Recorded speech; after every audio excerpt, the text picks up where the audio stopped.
Trotting roads go in September, we'll be back here on a Friday and Saturday night. And every time we come here, we're going to keep having improved, better track conditions out here for everyone to race on and the fans to enjoy. So thank you again to all our hard workers for getting things ready for us and ready to go. If you have purchased a race program, go ahead and we'll open that up and run through some changes that we have. We'll go to race 2 first tonight. Race 2 is our first change on the evening.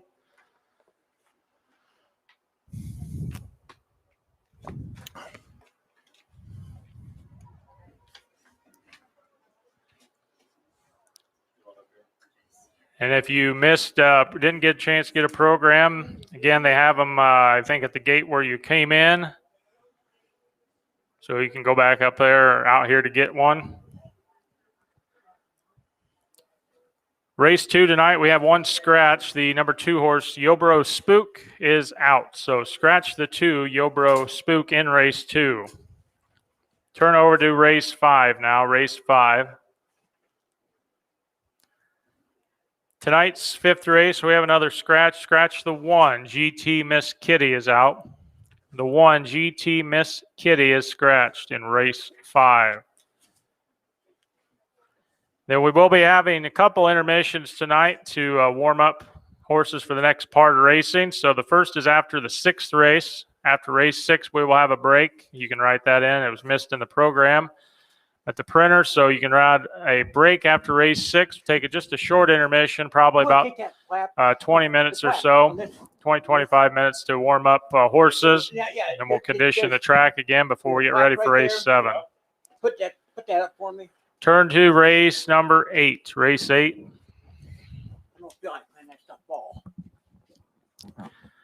Race 8 tonight, we have one added horse.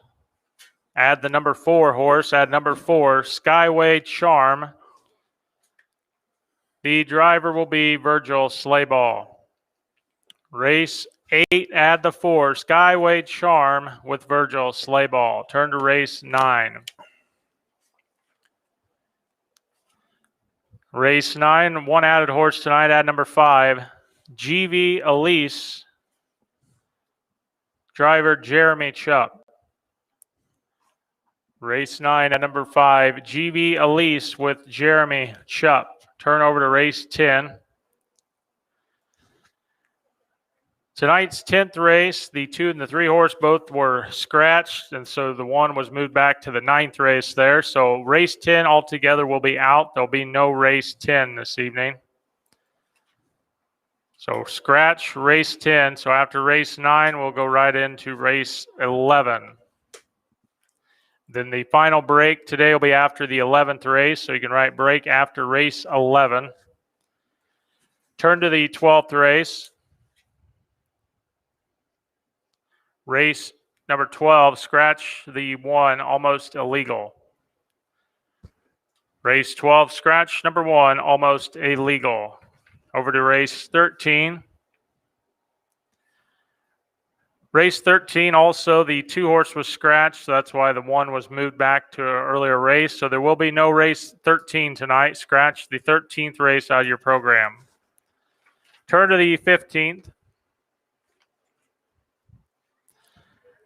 Race 15 tonight, 2 scratches in the 15th. The 1, Check Me Out, has been scratched.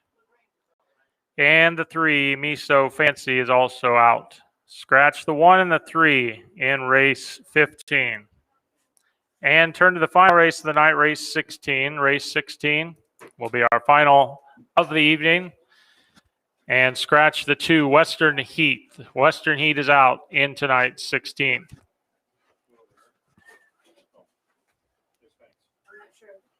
That's all the changes that I have at this time. So we'll keep you updated if we get more changes that come in our way as the night goes along. Hopefully we'll be ready here in roughly about 5 minutes or so to go. As soon as I get done packing the track a little bit more, and we'll be ready to go with race 1. So be getting race 1 ready to go. We'll be ready here hopefully in about 5 minutes, it looks like.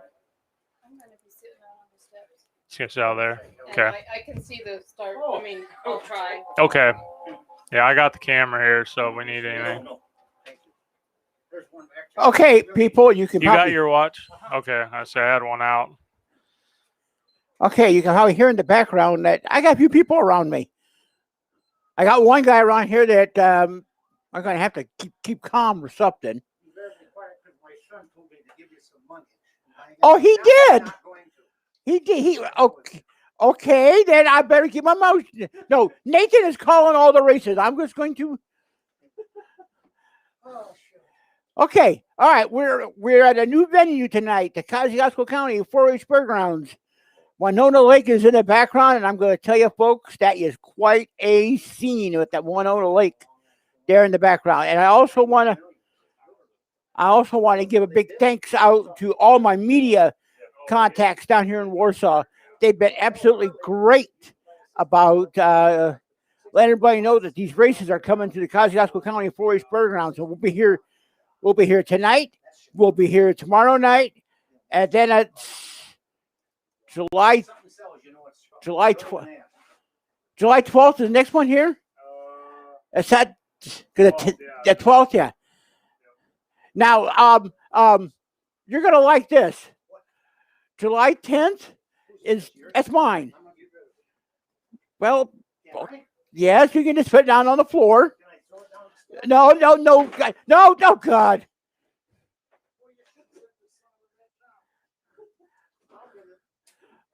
Oh. Okay. All right. Let me explain what's going on here. Well, I'm not talking about you. Okay, fine, whatever.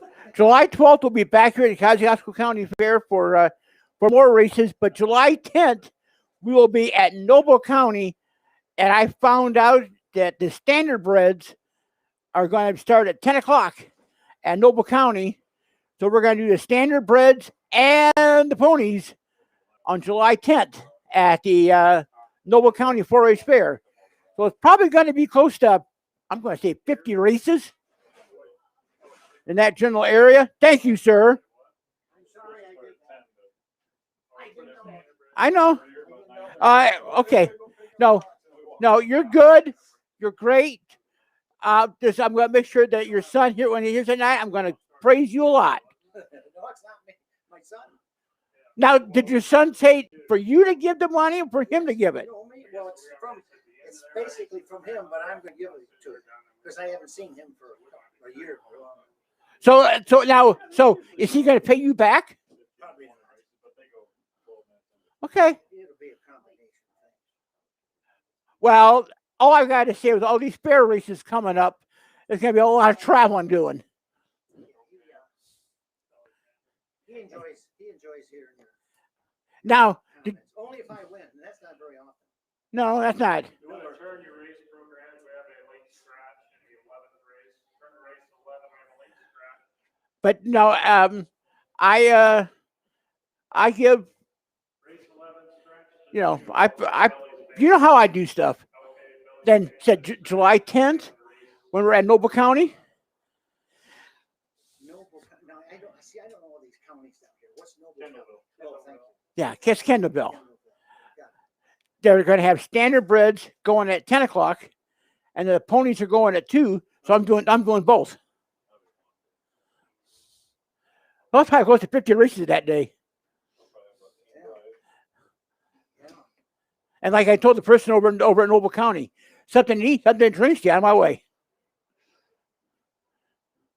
Is that on a weekend? Huh? Is that on a weekend? The 10th. Is that a Saturday, Nate? Yeah. Okay. Yeah, we're racing Saturday. Okay. There. See, Friday we're at Napanee, and then, Oh, okay. yeah, Friday is Gotcha. Nap, and then Saturday is Kendallville. So we got Kendallville Saturday, LaGrange Monday. Oh, that's a fair one. Here Wednesday. Yeah. So in other words, we got a lot of races. Kendallville Saturday because their fair's going. Then Monday is LaGrange Fair. Then Wednesday is this fair, and then we go back to Napanee. So we got a lot of races that week. I'll say. We got Friday, Saturday, Monday, Wednesday. That's basically a Citrus week because that's what we used to have. This year, Citrus not even that much. Right. That's why we took off the Monday because we knew we were going to have a lot packed in the next week. Yeah. Week for a bit. Well, why don't we just call Century Week 2? Fluid What's that? Call Century Week 2. Yeah, we could. So we're week after. So even a busier week. But now, are the ponies going to be able to handle all those races? Well, Some of them. yeah, I'm not The gonna put my younger 2-year-old out there. Younger ones definitely. Yeah. Okay, all right. Yeah, they just, like I said, you'll have some they'll race every other day, probably a lot of them. They won't race every night. But Well, I'm seeing. Might go Friday. they'll put a few horses in one night. Friday's here. And then go Saturday and then Monday. So, in other words, I'm getting educated tonight. It's hard to guess. Like Nate said, that's a lot of races, so it's hard to tell. I think they're getting close to ready here, so if you would at this time, we'll go ahead and have everyone rise if you're able. We'll have a word of prayer and our national anthem, and then we will get ready to call you out for race 1. We'll get hooked up for race 1. We'll be about ready here shortly.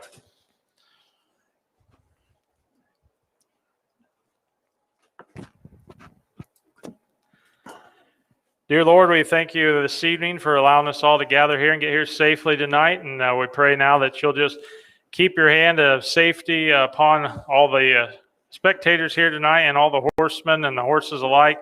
And on this new track, pray that you'll just keep your hand of safety upon everyone. Let everyone use smooth hands tonight, Lord, and just have a good time, Lord. Great sportsmanship. And we just pray that you'll be with those that are not here, one reason or another, that may be in battling sicknesses and hospitals tonight, that you'll touch, heal their body, comfort their families, and be with those maybe traveling. And we just thank you for all you've done for us, all you've given us. Take us home safely tonight, bring us back safe at the point in time. We give you the thanks, honor, and glory. In Jesus' name, amen.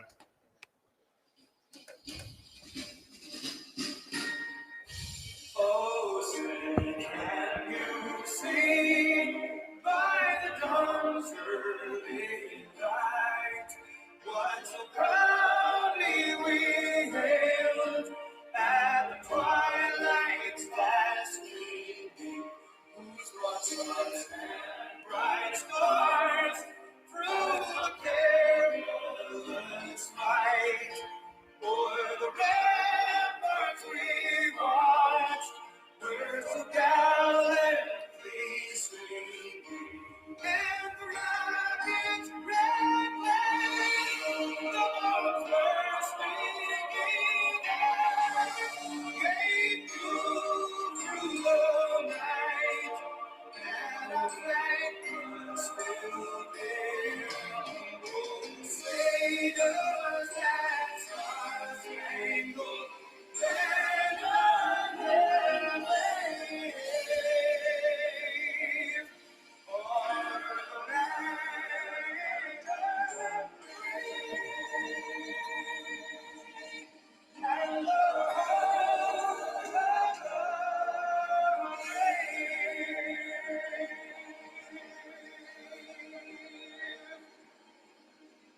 brave. Thank you. You may be seated. Go ahead and hook them up, drivers, for race 1 and head them to the track. We're ready for race 1. Bring them out. All right. In between each race, we're going to keep watering and packing the track. So after each race, we'll try to run the packer 1 lap or 2, so to get it good and keep it good and tight, since this is a brand new surface. So, in other words, folks, fasten your seatbelts. Nathan's going to go crazy here in a few minutes. And when he goes crazy, oh gosh. And remember, down the lightning, yeah. When I go crazy at Converse, the mic can't handle my amp. Hey, you did fantastic at Converse. At least this one didn't go out. I kept talking, even though the mic there went. Well, yeah, we had a few problems at Converse, but we got through it. So, folks, as I said, tonight, this is the second of, I'm not sure, like 5, 6 county fairs that I'm going to be doing. And remember, the granddaddy of them all, Elkhart County 4-H Fair. That's the granddaddy. And by the way, Nathan will be calling the stuff at Elkhart County Fair. Steve can't make it this year. That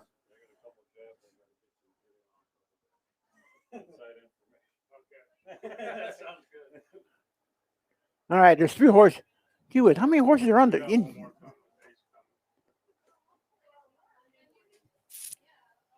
There's 7 or is there?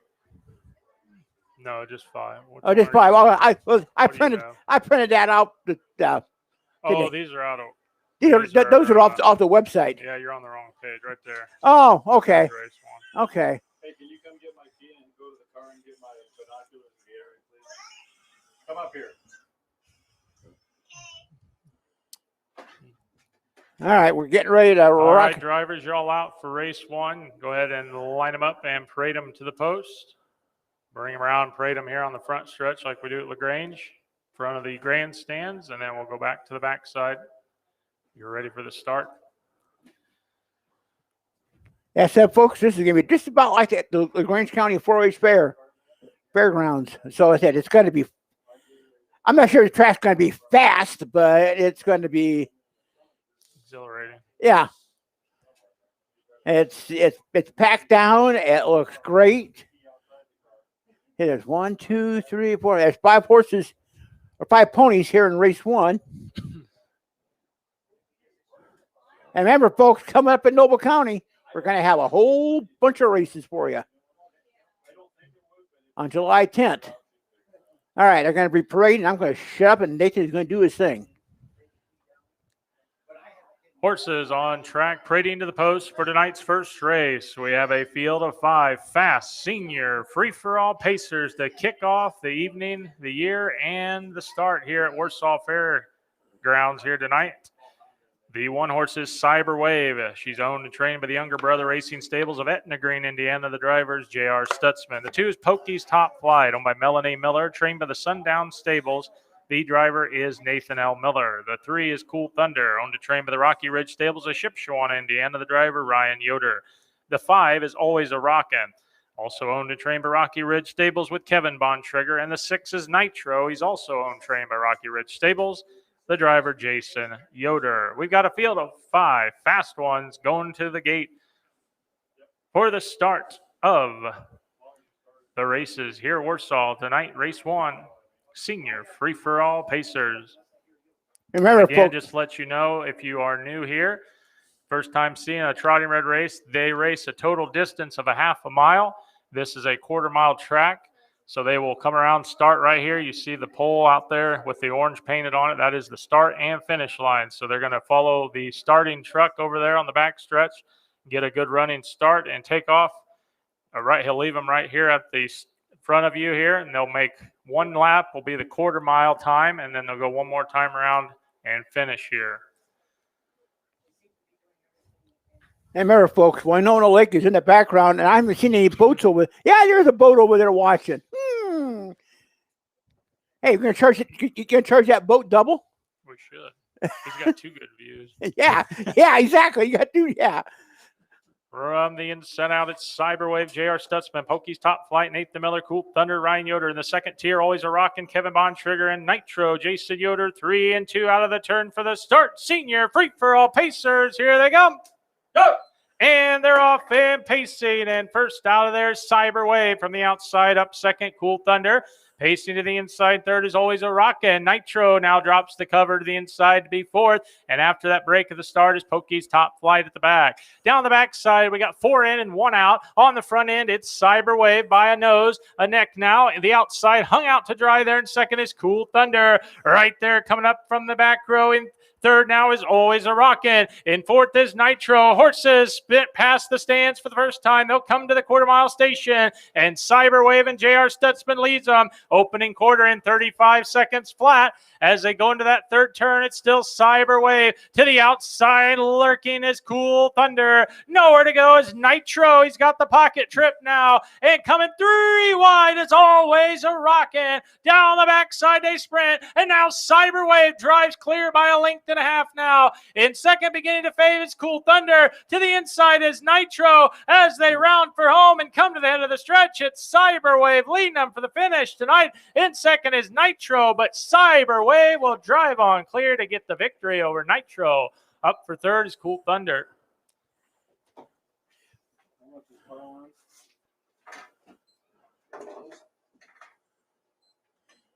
All right, there you have it. We'll get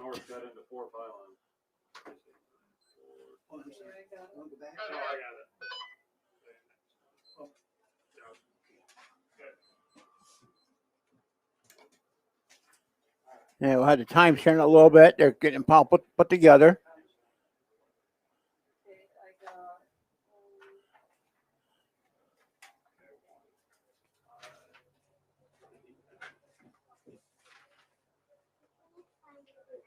Okay. Grandpa's here somewhere, Brent. All right, we're gonna get.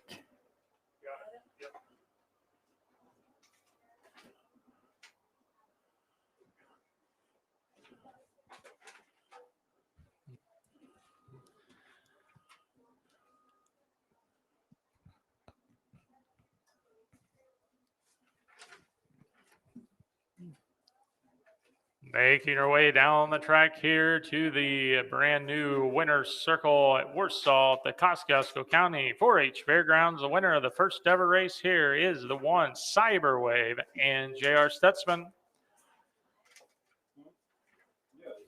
gets the victory in a new track record, 109 and 4/5. I could say that a lot tonight if I want. Yeah, you could say a lot tonight. I think every race is going to be a track record. For some reason, some way or another. Yeah, 2-year-old record, a 3-year-old yeah, exactly. It could be. a Philly record, a Colt record, Gelding record. But no world records, though. Probably not. No, I don't think so. Yeah, I don't think so neither. Here are your results for the first race from the top down. Cyberwave, your winner. Number 2, Pokey's Top Flight was 5th. The 3, Cool Thunder was 3rd. The 5, Always a Rockin' was 4th. And the 6, Nitro was 2nd.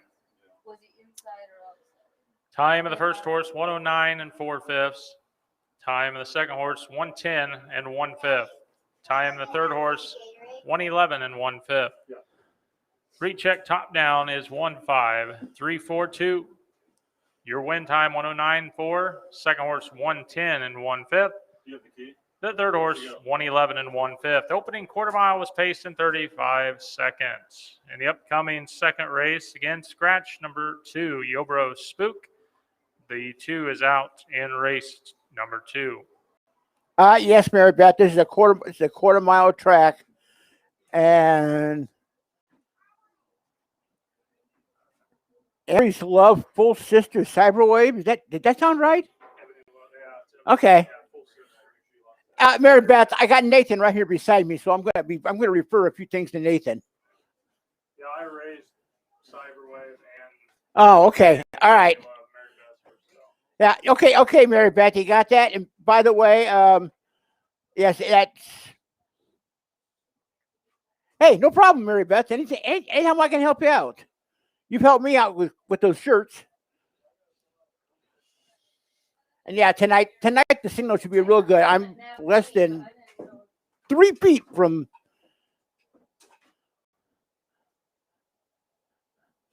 And I get right here for race 2.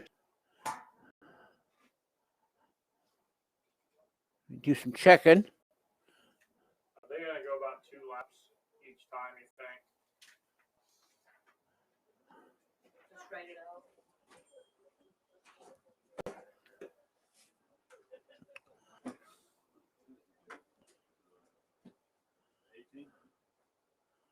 June 18th? Yep, this is June 18th. All right, drivers, you're both out. Go ahead and line them up, parade them. Bring them off for race number 2. Only one more lap and then be done. And yes, Mary Beth, there's a Great Lake I am looking at right now that is scenic. If you've seen my Facebook Live, you will see what I'm talking about.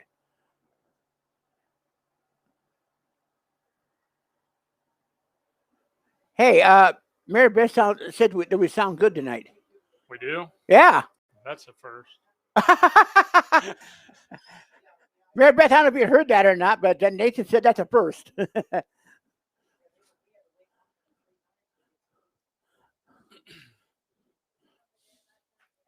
So I want to thank One Piece Service and Jayco and Grossman Funeral Home for sponsoring all the harness races.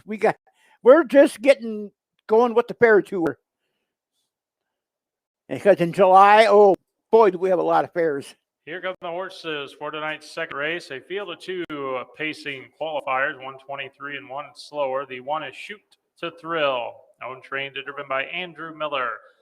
And the 2 is out. 3 will be Hardline Drive, owned by Aaron Sims of Bermuda, trained and driven this evening by Darren Bontrigger. A field of 2 qualifying pacers for tonight's second race. Now these qualifiers, there are young ones, usually just 2-year-olds starting out, or possibly 3 or 4-year-olds that never raced before. And this is towards the beginning of our season still. Towards the end, we won't have these qualifiers anymore because everybody will have qualified. But towards the beginning here, they have to learn them to go and qualify. They need to go 123 flat or faster to get out of this qualifying time bar. And they must make no breaks during the race for these pacers. Now, you have some trotters also that qualify, and they are allowed a couple breaks, 2 breaks during the race, and they have to go, I believe, 138 flat and faster to qualify for the trot.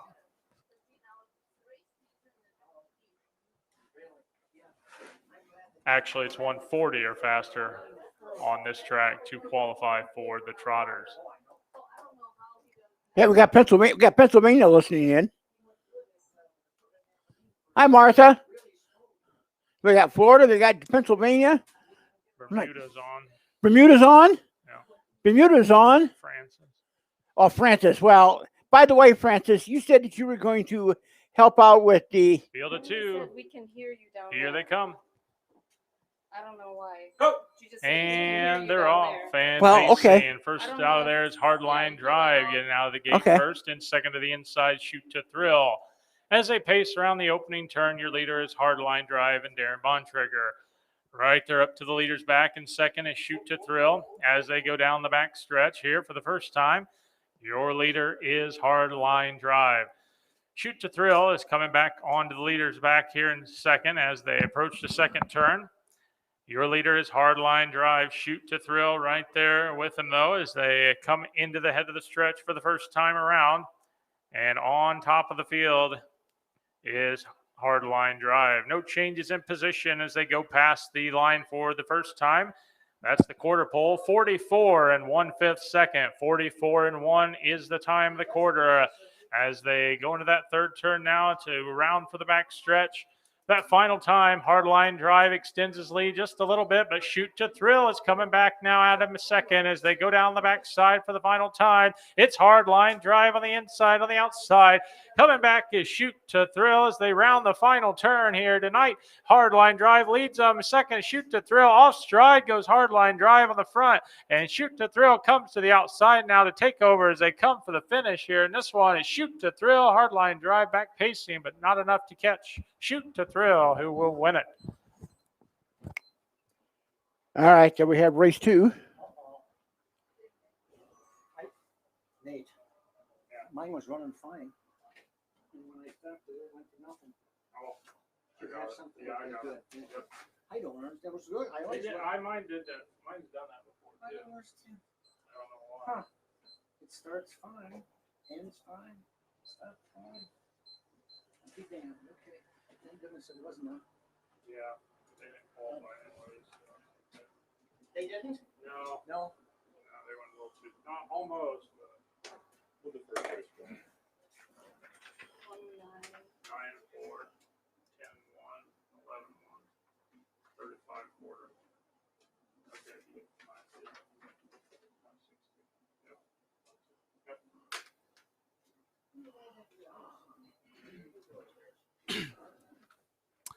Placings here in race 2, the one Shoot to Thrill, your winner. 2 is out, and 3 Hardline Drive was second. First horse paced in 126 and 2/5. Time of the second horse was 127 flat.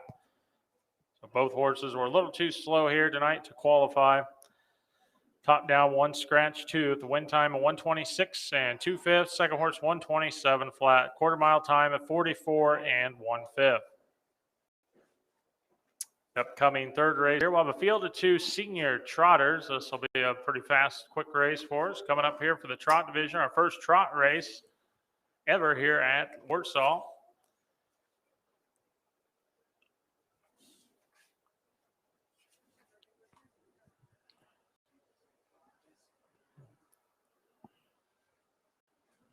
All right, the horses are getting ready to. And just so you new fans here know, we don't have a lot of big fields tonight.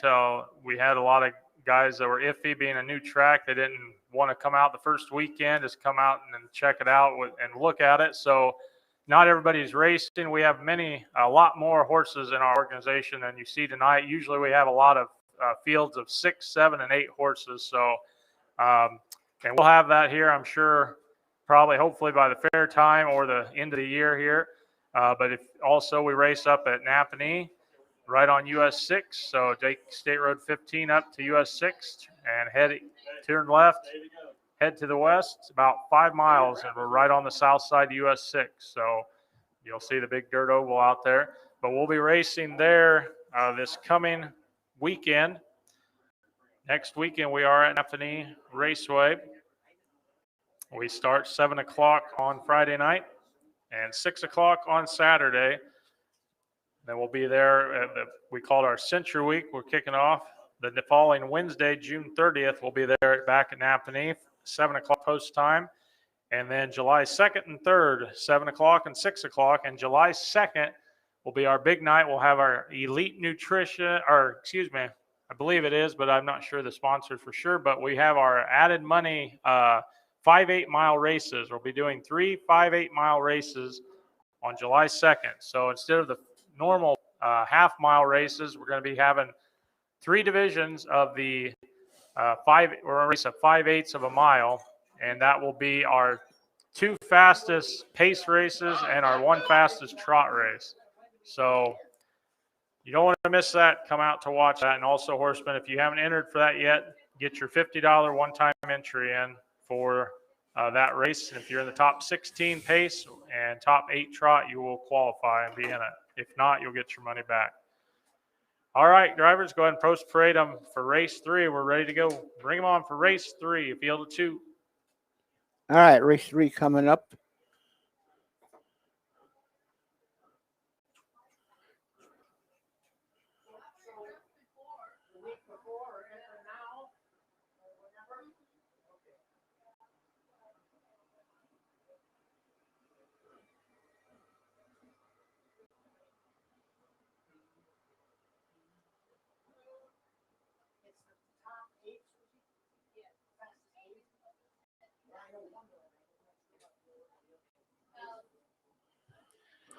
Horses are parading here for tonight's 3rd race, a field of 2, 122 to 118 and 1 senior trot time bar. The 1 is Willie Be the One, owned and trained by GS Racing Stables.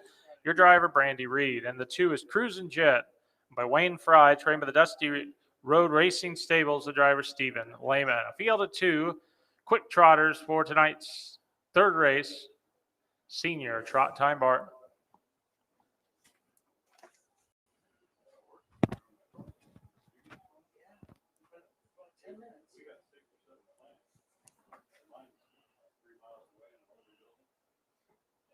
All right, should be coming.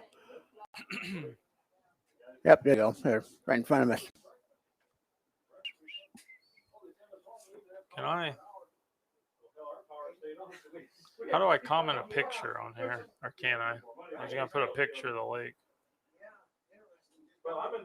It's not allowing me to put a picture, I don't think. You got a camera on that phone? Yeah. That's what. Yeah, I took a picture of it, but I was trying to put it from my gallery on here. Well, it should be in your gallery. Well, it's not. See when Oh. I click on it, it doesn't give me an option to add a photo. Oh, okay. So I don't know how to add a photo, I guess. Not sure. You don't want to mow it. So. Yeah. 2 trotters are going to the gate here for race 3. From the inside out, Willie Be the One with Brandy Reed. The outside is Cruisin' Jet, Stephen Lehman. Into the stretch. Senior trot, here they come. Go. And they're off and trotting. Cruisin' Jet goes out from the outside, but goes all stride there as they hit the first turn.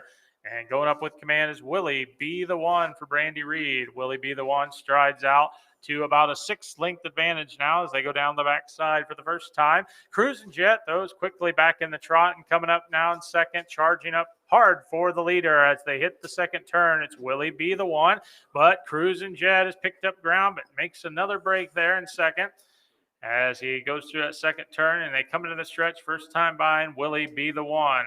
Still leads them to the quarter. Here comes Cruising Jet. One more try to the outside as they hit the quarter in 41 and 2/5 seconds.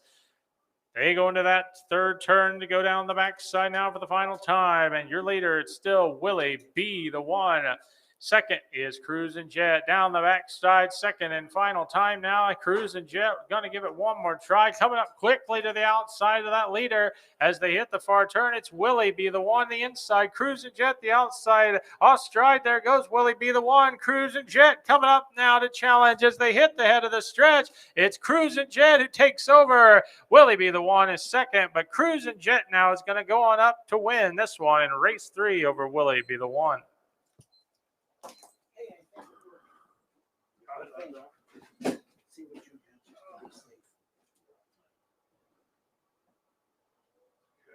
We close. 19. Get on. 40. I got 43. Okay. And then, okay, you got 21, was it? Okay. Yep, perfect. All right.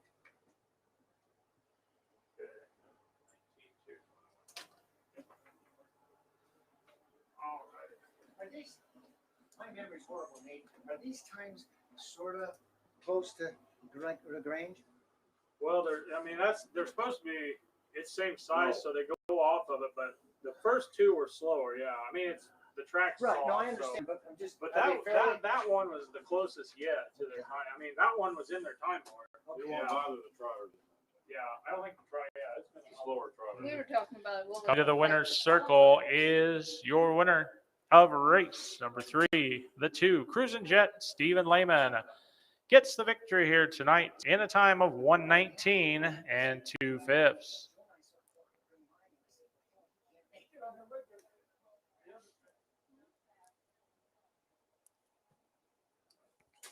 Alex, what are you gonna call the track? It's not fast. Good.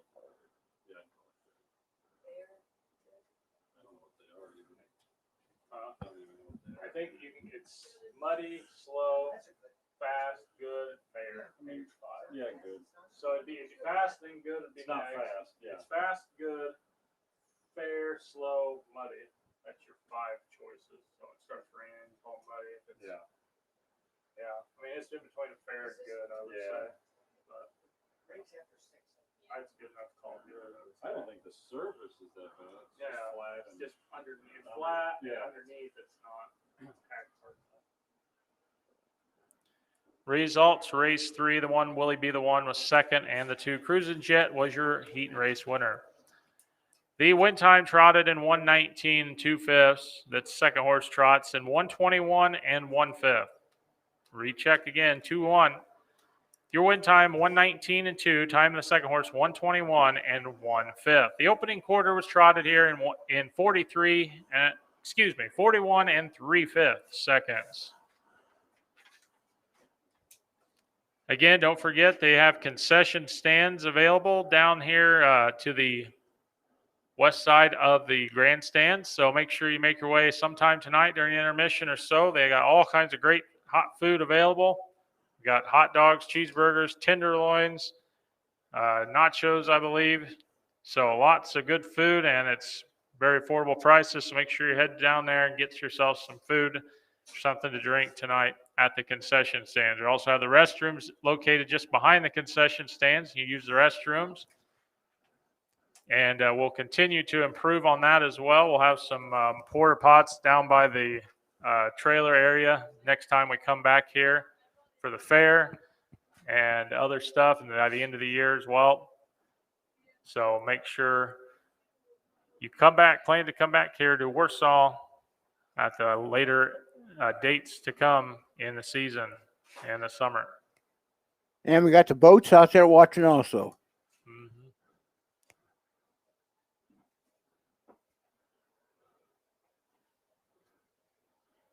Boy, that is quite a view.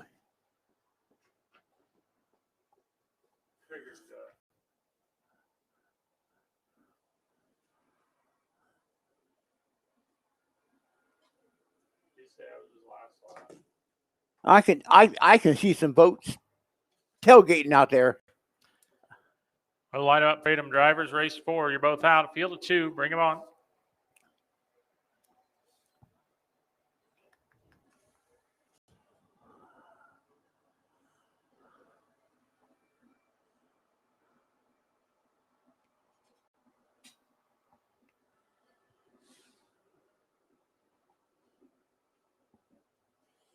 Where was your barn? You know, the big, where you trained that up? You know, Don H's old place? No, that's on. Field of 2, Junior Pacers parading the post. In tonight's 4th race, number 1, MR Sneak and Escape on by the MR Stables of Goshen, train driven by Chris Eicher. And the 2 is Missing Gold on by Miller Racing Stables of Akron. The driver is Luke Miller. Field of 2 Pacers in tonight's 4th race. Can you announce a couple of our sponsors? Yeah.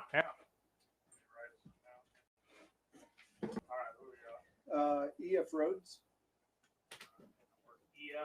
EF Roads. Out of Pierceton. Okay. Rhodes Excavating. They're out of Pierceton. Site Works. They're out of Warsaw. Okay. And McAllister Machinery. All helped us get this track ready and Who are they? Where are they out of? Warsaw or? out of Warsaw, McAllister. Okay. Thank All you. right. Yep, we'll do.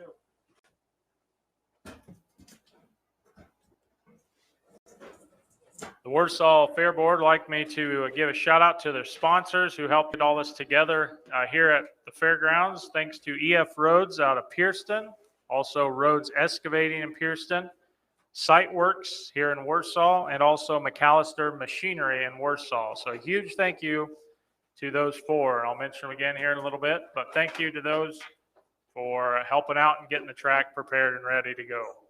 Field of 2 in that stretch. Junior Pacers, here they come. And they're off and pacing and Missing Gold quickly out of there to take over command. And second to the inside, MR Sneak and Escape. Pacers go through the opening turn, and your leader is Missing Gold. In second is back there, MR Sneak and Escape. Pacers down the back stretch. They go for the first time. Missing Gold leads by 2 lengths. But here comes MR Sneak and Escape quickly up to the leader now to the outside in second. They approach the second turn, and Missing Gold still leads the way. To the outside, MR Sneak and Escape pacing up second as they round that second turn to come to the quarter-mile station. Missing Gold is your leader. To the outside, MR Sneak and Escape coming up to challenge now as they come down to the quarter-mile marker. And Missing Gold will lead them first. They hit the quarter in 40 seconds flat. 40 seconds opening quarter. And Missing Gold is your leader. In second, MR Sneak and Escape as they round the third turn to go down the backstretch for the final time. And Missing Gold still leads, but goes off stride on the front end. Coming up now is MR Sneak and Escape to take over. In second, Missing Gold back pacing now as they go to the far turn. It's MR Sneak and Escape. Missing Gold coming back quickly, though, in second as they round for home. It is MR Sneak and Escape. Here comes Missing Gold to the outside of the leader as they round for home. And on the top, it's MR Sneak and Escape. Missing Gold is second. They come for the finish tonight. MR Sneak and Escape and Chris Eicher on top. Missing Gold is second, but at the finish, it'll be MR Sneak and Escape to win it. And there they are. Huh.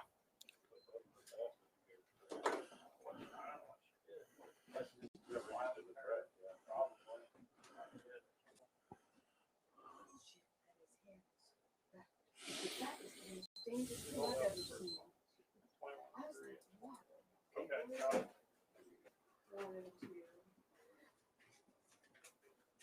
21 and 3.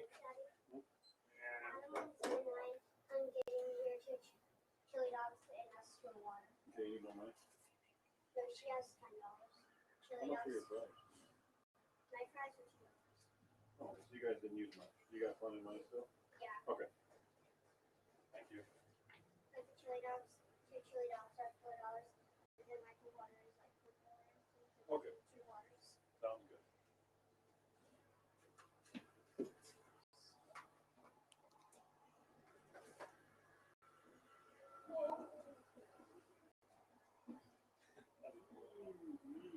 All right, they're getting the track ready here for the next race. Coming up.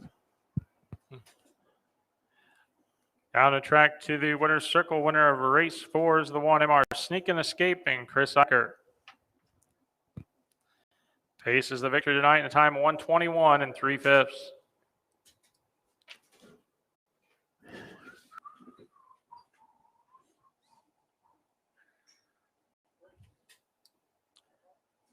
Results race 4, the 1MR Sneak and Escape. The winner, 2 Missing Gold, was second. Time the first horse, 1:21, 3/5. Time the second horse, 1:24 and 1/5. Top down, 1-2. Once again, 1:21 and 3 for the win, 1:24 and 1 for second, quarter and 40 seconds flat. The upcoming 5th race, scratch the 1, GT Miss Kitty, field of 2, qualifying pacers for race number 5. All right, race 5 coming up.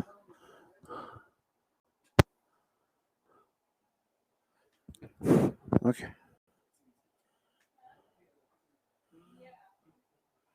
So we got Pennsylvania, we got Florida, we got them all tonight. I won't know the number until I check it tonight. I'm gonna guess it should be somewhere between 35 to 40. That's what it's been averaging here lately. But I would say during Century Week it'll go up. And I think if I can work it out, one of the ITPA races I'm going to be doing. Yeah, one of the state races. One of them. I forget which one it is. But I think one of them I can squeeze in.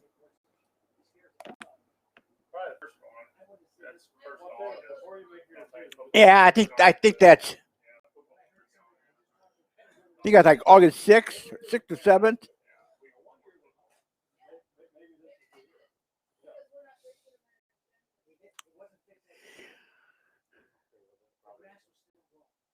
So we're gonna try and get that done. It's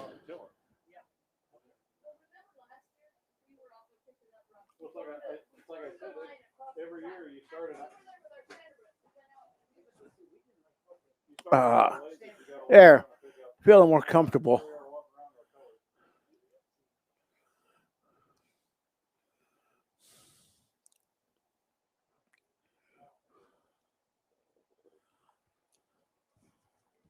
Yeah, we're waiting for the horses to get back up for the next race.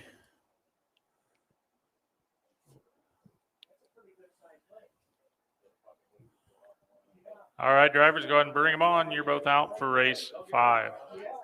Again, thank you to EF Roads out of Pierceton, Indiana, Roads Excavating in Pierceton, Site Works here in Warsaw, and McAllister Machinery in Warsaw for all your help, sponsorship here at the fairgrounds and getting the track ready to go. Again, thank you to Steve Pippinger, Alan Earl, Junior and Brandy Veach and all their kids for all the hard work you've done this week also on getting the track prepared and rocks picked and everything else and pilings up. So thank you to you guys as well. Horses are parading here for the 5th race. Field of 2 qualifying pacers. Race 5, 1 is out. The 2 is Playful Elegance, owned, trained, and driven by Lyndon Bontrigger. And number 3 is MR Soaring Sensation, owned by the MR Stables, trained, driven by Minnow Eicher Jr. Field of 2 for tonight's 5th.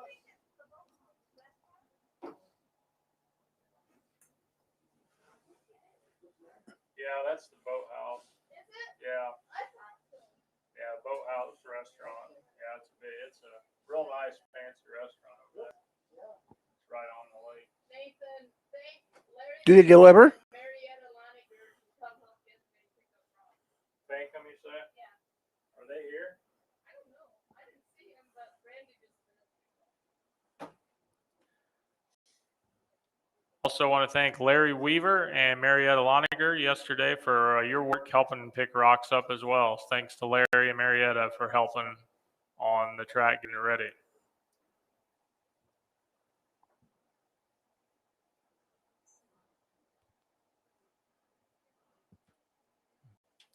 And after this race, we'll have one more race to go a fast trot race, field of 4, and then we'll have a short break to warm up horses for the second part of the program. So at that time, don't forget to come up, get something to eat and drink at the concession stands and use the restrooms. And then you can watch the horses warm up also during that time.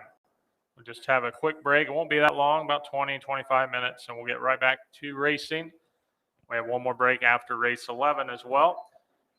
Again, we'll have some fast races coming up. We do have 2 heats of free-for-all pace tonight, race 11 and race 16, so you don't want to miss those. Field of 2 are on the gate. Here they come. And they're off, and pacing MR Soaring Sensation out of the gate first, and second to the inside is Playful Elegance as they hit the first turn. And MR Soaring Sensation and Minnow Iker Jr. leads by about 4. In second back there, Playful Elegance. Pacers down the backside for the first time here. And with command is MR Soaring Sensation. She's up now by about 8 lengths. Back there to second is Playful Elegance with Lyndon Bontrigger as they go around the second turn here. And MR Soaring Sensation leads the way. In second is Playful Elegance. Pacers come to the stretch here for the first time by. They'll head to that quarter-mile station, and your leader is MR Soaring Sensation. She'll hit the quarter in 45 3/5 seconds. 45 3 is the quarter-mile time. Into that third turn now as they round for the back stretch. And it's MR Soaring Sensation over Playful Elegance. No changes in position as they go down the backside for the final time here.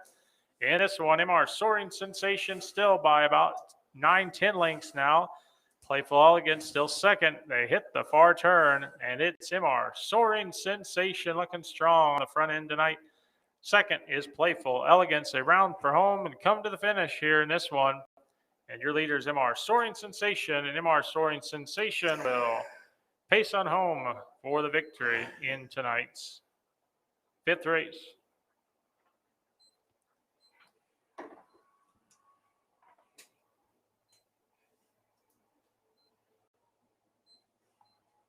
$29 apiece?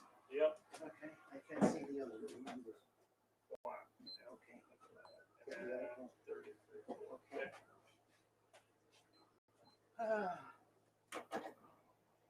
Now let's break. No, one more. One more. Don't go anywhere.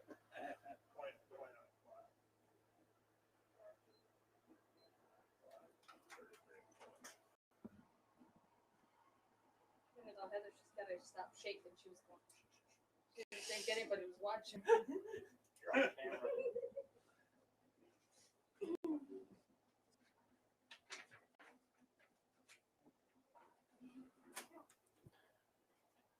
Here's your results for the 5th race. The 1 was out, 2 Playful Elegance second, and the 3 MR Soaring Sensation was your winner.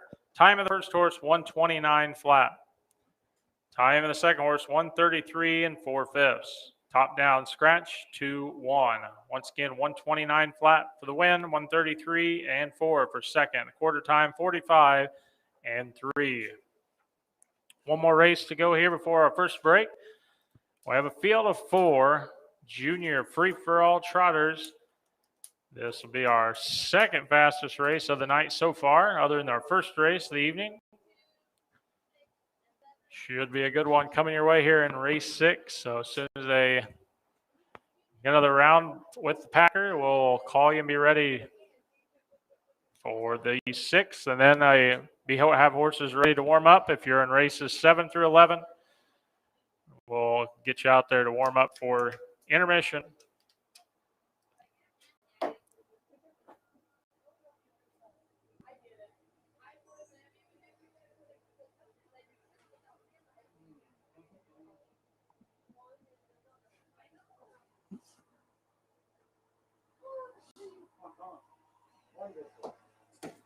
Hey, I'm ready. I'm ready to take a nap. You're doing it all. I'm taking a nap. I just plug in a few things here and there, but you know, someday I may get brave calling it, but not yet.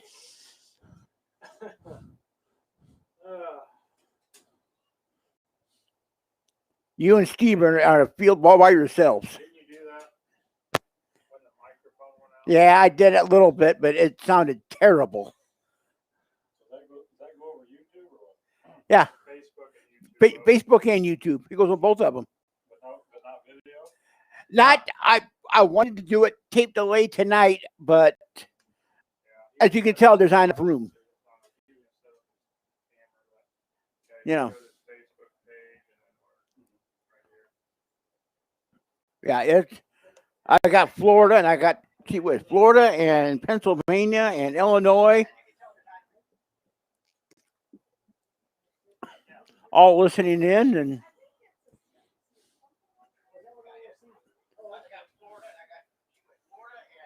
okay. Now wait a minute. Now you got me on there. Oh, okay.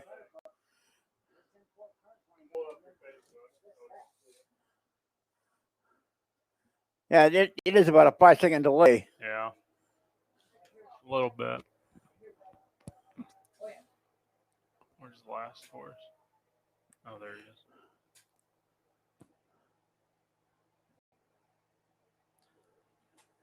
is.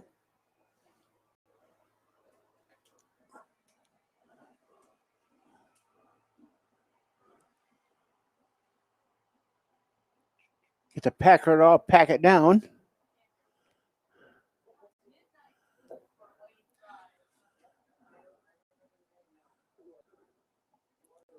All right, drivers, you're all out. Line them up, parade them. You're all out for tonight's 6.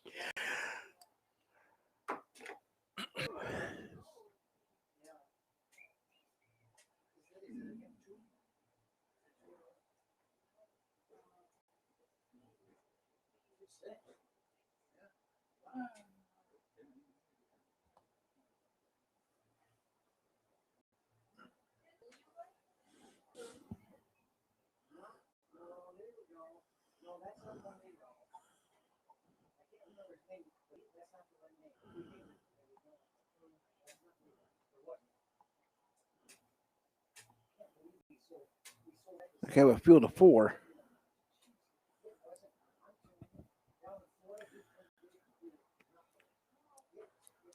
Horses are parading to post here for tonight's 6th race. A field of 4, 118 to 114, and 1 junior free-for-all trotters. Number 1 is Midnight Blue, owned by Stephen Yoder, trained by the Dusty Road Stables. The driver tonight is Andrew Miller. The 2 is Blue Meadow Dreamer, owned and trained by Little Dream Stables with driver Stephen Lehman. The 3 is Grabbing Gears, owned and trained by the Younger Brother Racing Stables of Etna Green, your driver J.R. Stutzman. And number 4, Don't Miss That Joke, owned and trained by the MR Stables of Goshen. The driver is Derek Lee. A field of 4 junior free-for-all trotters going to the gate in tonight's 6th.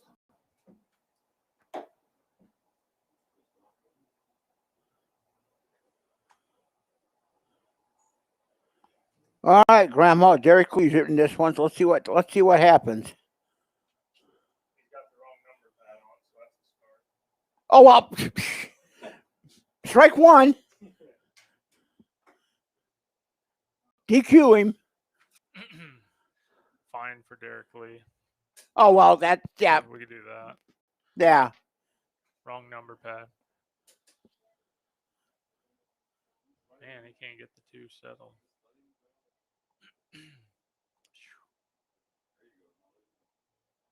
Grandma can pay the fine.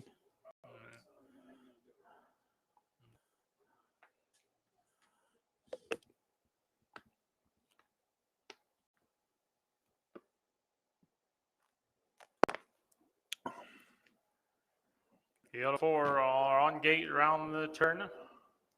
Number 2 has gapped off. Hard time going here. There they go. And they're off and trotting. And from the far outside, Don't Miss That Joke. Sweeps the field and gets to the lead into that first turn. In second is Grabbing Gears. Back to the inside third, Midnight Blue. And now trotting to the back is Blue Meadow Dreamer. Trotters sprung out down the backside. They trot. for the first time and with command is Don't Miss That Joke by Derek Lee by 4 lengths. In second to the inside there is Grabbing Gears. Back third, Blue Meadow Dreamer. And to the outside fourth after the break in the first turn is Midnight Blue. Charter strung out a little bit past the stands a trot for the first time and Don't Miss That Joke. And Derek Lee lead them to the quarter-mile station. They're at the quarter in 38 seconds flat. In second is Grabbing Gears. In third now, Ostride is Blue Meadow Dreamer and Midnight Blue fourth as they head around the turn and down the backside now for the second and final time. And Don't Miss That Joke leads them. Grabbing Gears is picking up some ground and trying to grab those gears now in second. Is slowly closing the gap now as they hit the final turn. It's Don't Miss That Joke, but Grabbing Gears is with the leader now as they round for home. Don't Miss That Joke the inside. Grabbing Gears coming on the outside second. Down the lightning lane they come on the outside. It's Grabbing Gears to win it tonight in race 6. Now, you wouldn't have done that if I would have said something earlier. Gee.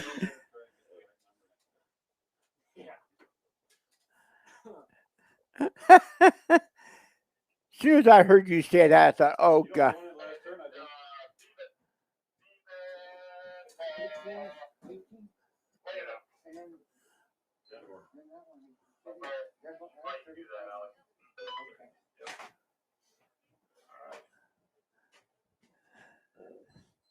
I think I better learn to keep my mouth shut.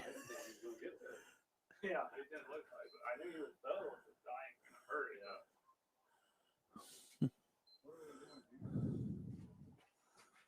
I got run over.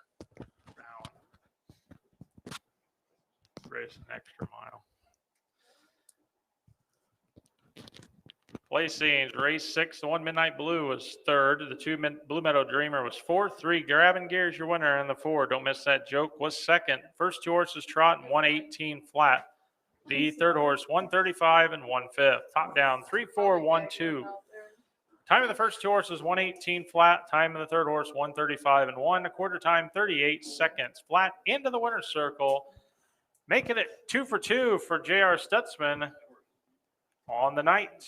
Grabbing Gears in time 118 flat. Getting up in the stretch to win it. And again, at this time, we're taking a short break. We'll try to get back to racing here. It's about 5 till 8, so we'll try to get back to racing by 20 after.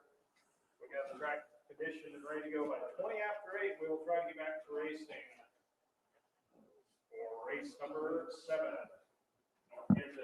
Here's the concession stands over here.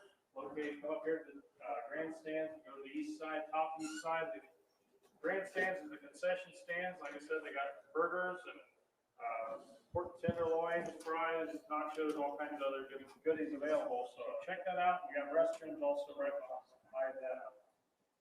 So we will see you here in just a little bit. Enjoy the intermission.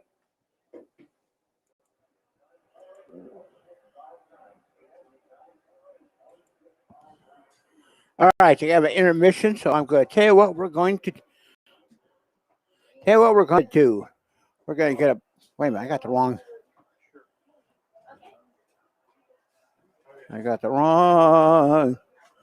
one that I wanted. I want this.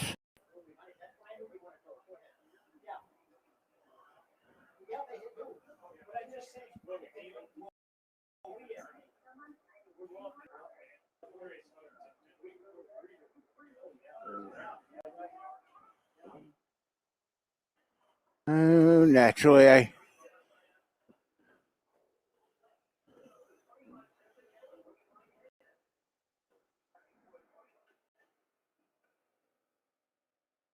we go. Let's see if there we go. Okay. All right, we're gonna play an interview from the Fort Wayne Tin Caps at about 20 minutes. I should just about the entire break. Give me enough time to go down and maybe get a bite to eat and then get back up here for the next races.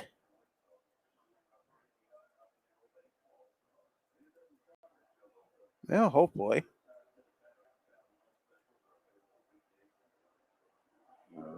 There it goes.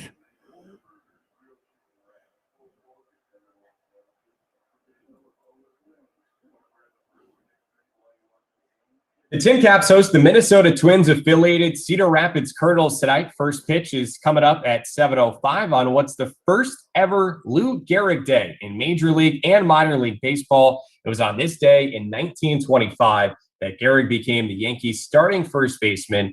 And sadly, it was also on this day in 1941 that he died at the age of 37 from ALS, now also known as Lou Gehrig's disease. So tonight at Parkview Field, select fans will win a copy of Lou Gehrig, The Lost Memoir, a book that came out just over a year ago, researched and written by Alan Gaff, who just happens to live right here in Fort Wayne. And it's a pleasure for us now to be joined by Alan. And Alan, thank you so much for your time as well as your donation of these books to the team. And before we dive into Lou Gehrig's story, I know there's an interesting background to how you came to put this book together. Can you share that with us? Yeah, my background is in military history. I've written about a dozen books on military history, but I began to use the skills that I developed there for a baseball book. And it all started when I was researching for a post-World War I story about several men who were veterans but became involved in the Prohibition era. Both of them were charged. One got off. The other got off because the witness suddenly turned up dead. But there were a lot of interesting stories. But in the process of doing that, I ran across Lou Gehrig's columns that appeared in the Oakland Tribune. They began in August of 1927 and ran through the World Series of 1927. It's an interesting situation. Here is a guy who's 24 years old, basically writing his autobiography for the company. The reason Lou's columns were in the Oakland paper was that his agent, Christy Walsh, realized that New York City was flooded with Yankee information. So he sought places outside of the metropolitan area where he could reach new audiences. And there were several places in the country where these columns appeared, but the Oakland paper had the most desirable set of columns because they were on microfilm and the most legible for me to transcribe, as opposed to some that were really dull and out of focus. So that's where the impetus for the Lou Gehrig books, that's where the impetus for the Lou Gehrig book started. And from then I transcribed Lou's columns, got in touch with my agent, Roger Williams, had to convince him that these were real and people had overlooked them forever since they appeared. Because historians had just acted like they dropped off the face of the earth. No one has really ever used them. So once I convinced him, he got in touch with Stuart Roberts at Simon & Schuster, and we had to go through the same process with Stuart that we had with Roger, because no one believes these were true because it was too good to be true. But once I've convinced both of them, everything got rolling, and the book became on their schedule, and it's been highly successful ever since it's come out. What an incredible find. And what can readers learn from these columns written first person by Lou, as well as the biographical essay featured in the book? Well, one of the things that Simon & Schuster wanted me to do was have a biographical essay to complement Lou's story. So I was given a word count of about 20,000 words to sum up a man's life story, kind of weaseled around a bit and got about 25,000 words. So there's a book that's two parts. Lou's my partner. He does the first part, and then I put everything into context in the second part. What are some of your favorite stories and anecdotes from Lou in these columns? I think the one I like best is when he first met Tris Speaker. Speaker and Babe Ruth were having a conversation because they'd played together and opposed each other for years. And Lou was just fresh on the team, and he was like a kid meeting his hero for the first time. He was standing with his cap in his hands, just listening to every word but not saying anything, just in awe of these two figures, but especially Tris Speaker, his hero. Turned out, during the 1927 season, the newspapers used to carry a a compilation of how Tris Speaker, Babe Ruth, Honus Wagner, and Ty Cobb were doing on a daily basis. By July, they had included 24-year-old Lou Gehrig in that elect group of players. And it was an awesome place for him to be, being that young with all of those established baseball players. Absolutely. And again, part of the special nature of your discovery here is that these columns were written in 1927 when the Yankees had what some would consider to be the greatest or most dominant team of all time, when it was Babe Ruth hitting 60 home runs, but Lou Gehrig actually having the American League MVP season that he did. And I know you learned a lot about the relationship between Lou and Babe. What was that like? I think the most interesting part of the relationship was Babe Ruth thought of Lou Gehrig as a little brother when they first started. There were problems later on in the relationship, but the first years, he just took him by the hand, put his arm around his shoulders, said, you know, I'm going to give you advice. I'm going to help you on how to hit. I'm going to help you on how to field, and I'm going to help you on how to invest your money. And when he told Lou that he was going to help invest his money, everybody that was within earshot just burst out laughing, because by that time, Babe Ruth had gone through probably $250,000 of his own money, just squandered, that he had gotten through his salary, through endorsements, through public appearances. So the rest of the team thought it was just highly irregular for Babe to give financial advice to a newcomer. And you had referenced Ty Cobb, another one of the stars of that era. And I understand that Lou's relationship with Ty Cobb is one that evolved over time and eventually was one of mutual respect and admiration. But at least initially, it was on the more contentious side, right? Yes, it was. At one point, I had found information that other baseball historians hadn't found the exact citations for. They'd alluded to it. But there was actually a knockdown, drag-out fist fight between Lou and Babe Ruth, as opposed to Ty Cobb, after the game was over in the tunnel on the way to the locker rooms. It literally a knockdown, drag-out fight. Lou was knocked unconscious. Somebody said it was because it was a fist from Ty Cobb. Others said it was he fell against a concrete pillar and was knocked out. Babe Ruth ended up chasing Ty Cobb into the locker room, but the rest of the team pushed him out and slammed the door in his face. So it was a real fight. Well, after the Tin Caps just were involved in a fight on the road last week in South Bend, it's good to know that it's nothing new and it's something that has existed in the game for about 100 years or more. Apparently, baseball hasn't changed that much. Yeah. When you look back at Lou Gehrig and his career, not only as a ball player, but the life that he lived, what made him special? Lou Gehrig was the kind of person that you would want as a friend. And he's also the kind of person that makes you hope there are more like him in the world. He was shy, he was quiet, but he was determined. He was a first-generation American. His parents had both come from Germany. And he got to where he was by determination and hard work. It was a true Horatio Alger story. And some of your listeners that are younger may have to look up that term. But it was a success story in every respect. In all the research I did, I never found one person who said anything bad about Lou Gehrig.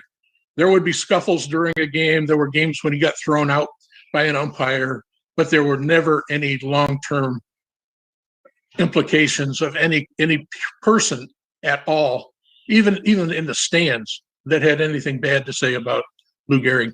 Well, from rags to riches, an all-time legend, and now being recognized by Major League and Minor League Baseball with a special day of commemoration, joining just Jackie Robinson and Roberto Clemente in this class. What was your reaction earlier this year when MLB announced that Lou Gehrig would be recognized in this way? I thought it was one of the best things that Major League Baseball has ever done for society. ALS is a terribly devastating disease. And just because Lou Gehrig died from that disease, it has now become popularly known as Lou Gehrig's disease. So by pointing to not only Gehrig's life and statistics as a ball player, but also the way he met his untimely death, Major League Baseball is putting a lot of emphasis on supporting research for their ALS Foundation, and I think it's the best thing they've done for a long time. And I know for you to celebrate this day, you were kind enough to make a donation to the ALS Association. And for anyone listening, you can do the same by visiting als.org with a chapter here in Northeast Indiana as well. And speaking of the community here in Fort Wayne, there are a couple of connections with Lou Gehrig, including the fact that he actually made an appearance here before. He actually made an appearance here during the 1927 season. Back in those days, if baseball teams had days off for travel, the owners arranged to have exhibition games played on the route so that the owners could make a little more money, even though the players got nothing out of it.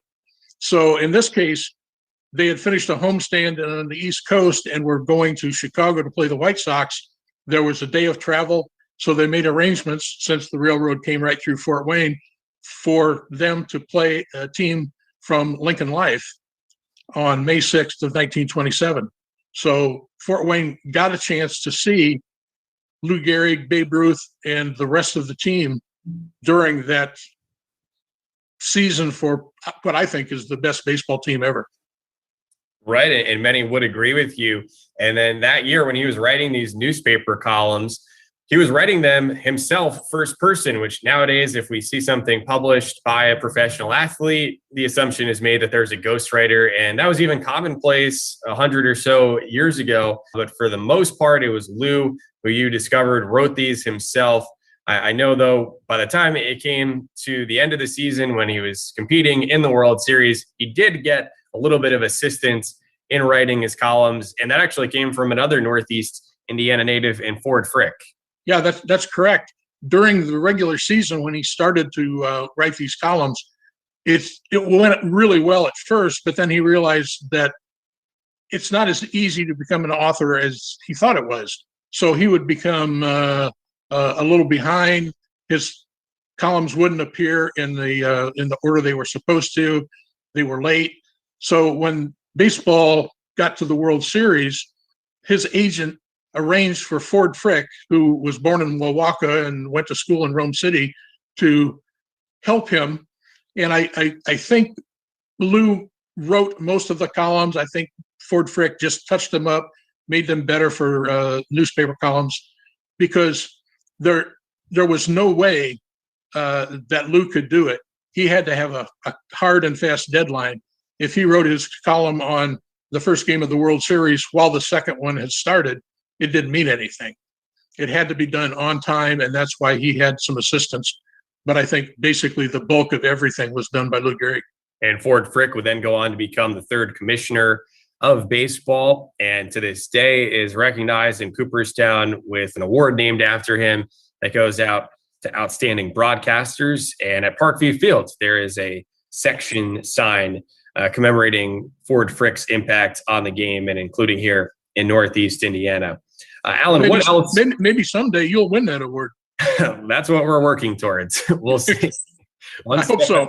One step at a time, you and me both.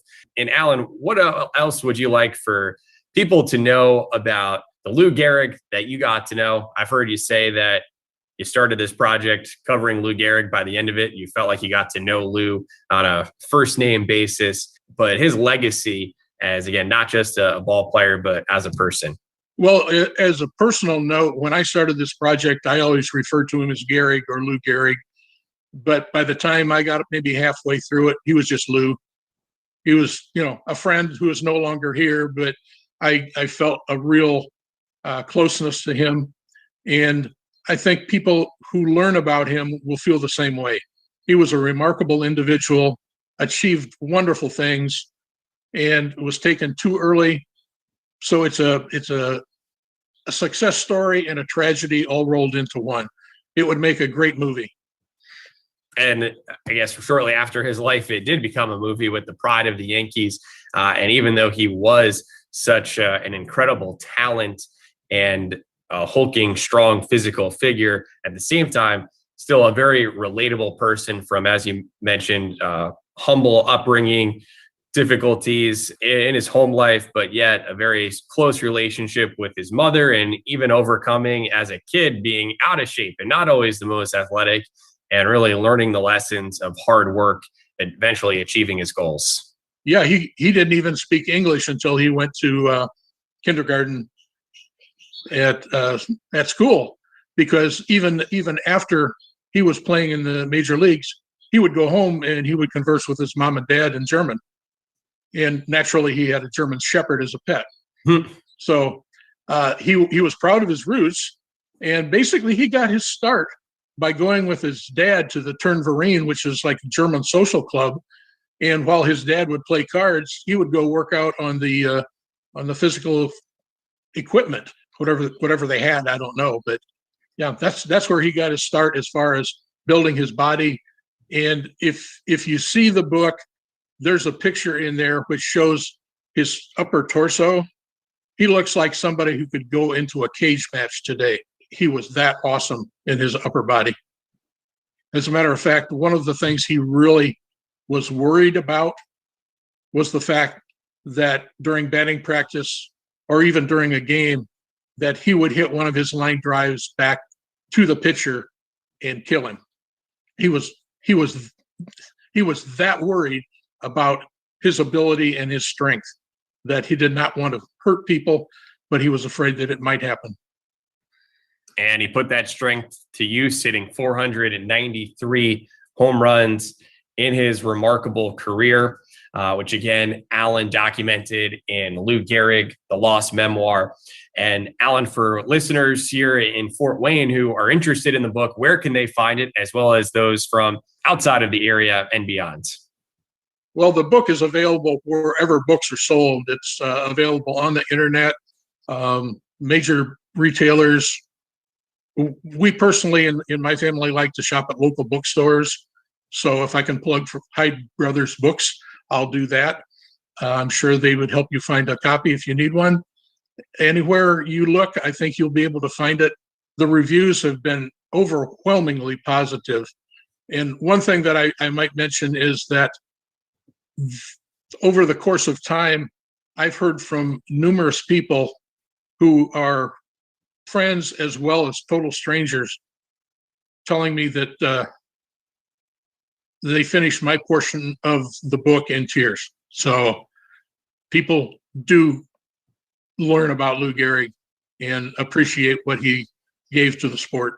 Very touching. And yes, the book has been acclaimed by Sports Illustrated, by Jeremy Schaap of ESPN, Bob Costas, and the list goes on. And Alan, for those who want to keep up with you and your other work, books that you've written, how can they follow you on social media and online with your website? The easiest way is just remember alandgaff.com. Links to all the social media is on that website. So it's a good place to start. There's a blog as well as social media. So I don't have a big following yet, but it's getting bigger all the time. And we hope to see it continue to grow. Alan, thank you again so much for your time here, as well as your contribution to our baseball community. Not to mention, I know that you're a veteran, and we thank you for your service as well. Just thank you so much. Well, thank you, John, and go Tin Caps. There you go. And we will have more after this on the Tin Caps Radio Network. Podcasts by Federate. All right, that was okay. All right, there we go. That was one of the interviews and stuff from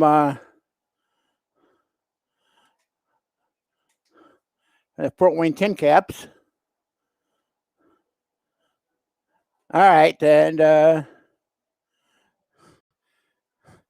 we should be, about another 5 minutes?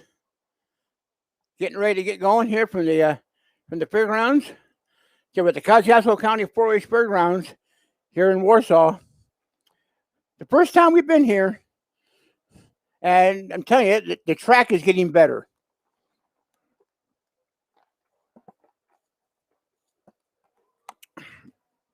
And we'll be back again here tomorrow night, post time tomorrow night, 6 o'clock.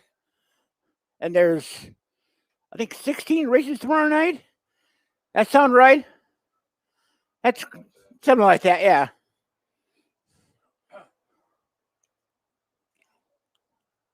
So we'll have those races for you tomorrow night. And oh yeah, by the way, coming up on July 10th, if you're not doing anything, and Mary Beth, this is for you because I know that you're going to be doing something. You'll probably be at South Florida doing something. But on July 10th, which we'll start at about 9:50 a.m. from the Noble County 4-H Fairgrounds, and we're going to bring you the standardbred races from the Noble County Fair and the pony races. Now bring you both of them. So it's probably going to be somewhere in the neighborhood of 50 races. And I was told that the standardbreds at Noble County, they could have about as many as 25 races. So if you're not doing anything, come on over to Noble County for standardbred and for the ponies. As we'll be trotting along that day. Ooh, nice play on words.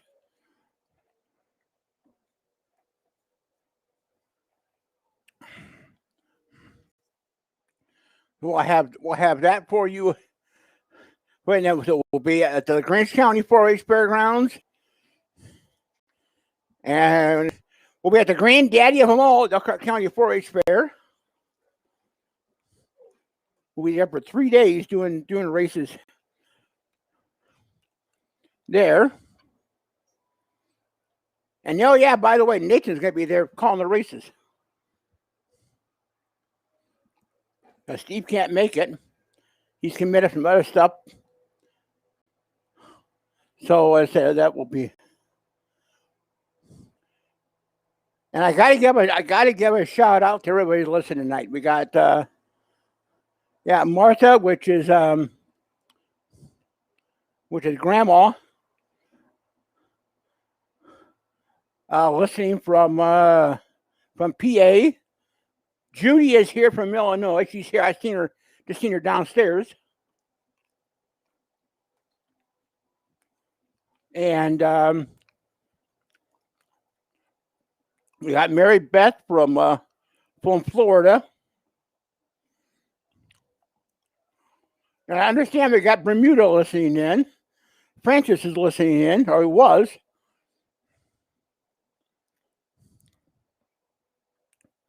So remember, July 10th.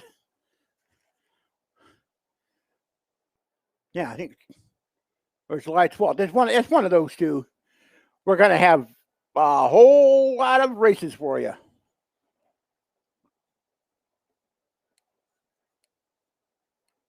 From the Noble County 4-H Fairgrounds. And I understand there's some people from Ohio listening. Now, if I miss you, I'm sorry. You got to tell me.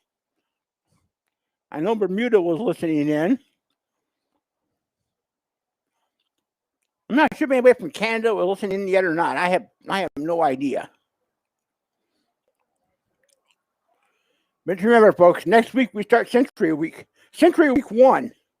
We're basically going to have 2 Century Weeks coming up.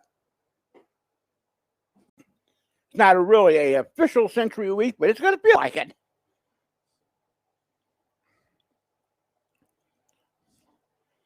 And we got a lot of fair races coming up.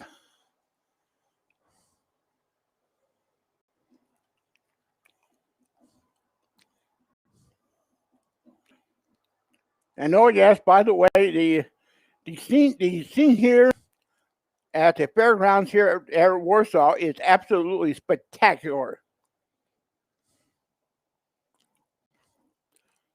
As you look right out over Winona Lake. Now, the one thing I have not seen yet from Winona Lake, that I know they do it at the Celebrity Golf out at Lake Tahoe, is a lot of boats, lining up and watching. I haven't seen that here at Winona. So put the word out, folks.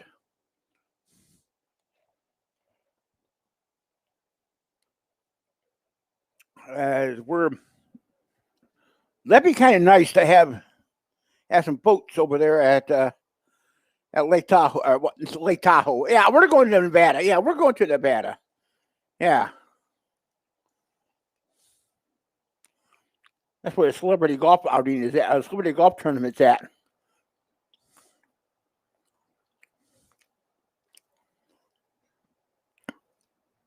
And they got some pretty good celebrities there too.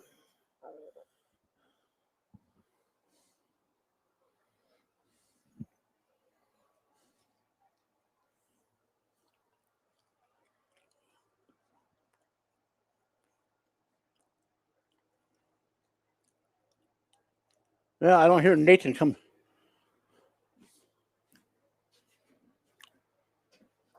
But we should be getting close. Yeah, Nate's coming. Nathan's coming.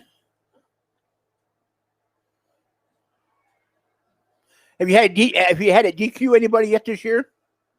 Have you had a DQ anybody yet this year? Oh, yeah. Yeah, a couple times.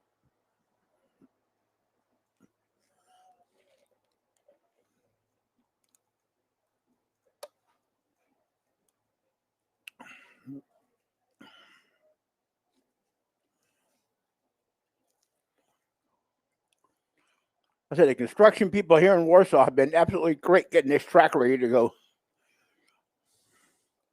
Said there'll be no world records on this thing, not tonight and not tomorrow night, but maybe come to fair. You never know. And I've seen stranger things happen.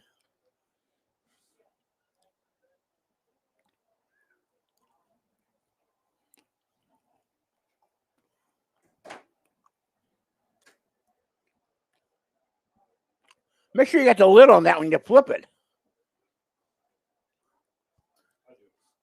Yeah, you don't want water all over you.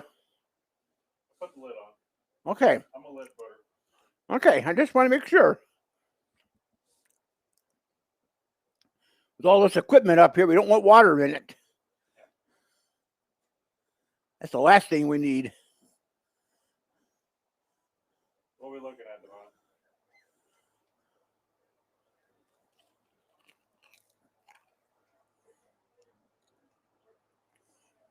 And said we should be getting close. Devon, you got a copy? Yeah, go ahead, Alex. How long do you think we got here? They want to take back and then dump water on it, so probably a couple minutes, yeah? 5 minutes? Copy. Wouldn't hurt that, one the driver, 5-minute call. Well, Nathan gets up here, you do a 5-minute call.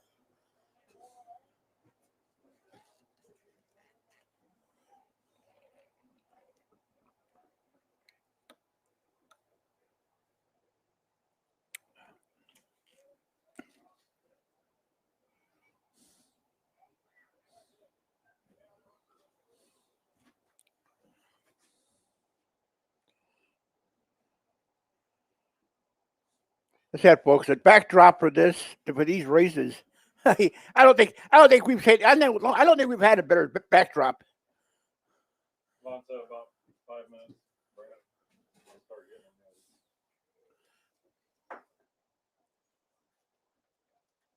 All right, horsemen, start getting them up here. We'll be ready here in just a few minutes. So hook up race 7. Get race 7 ready to go. Be getting them ready, head towards the track. We'll be getting ready here in just a few minutes. We'll be done with the packer and drag. But are your horses ready to go? I don't know. They wouldn't give me a clear answer. Oh, okay. They don't know about this new surface. The other one gave them a little bit of info on it. She didn't like it.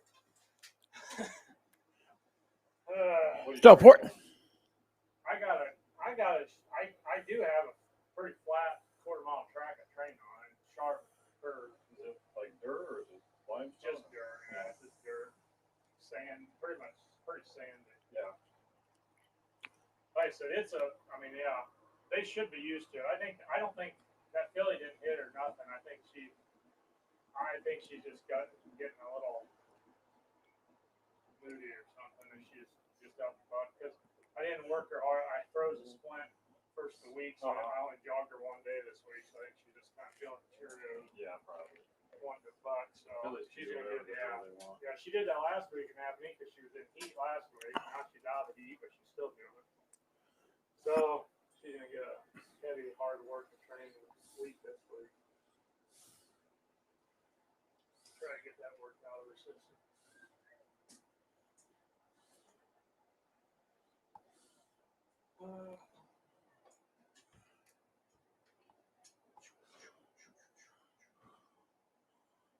Yeah, and I got the water on the track.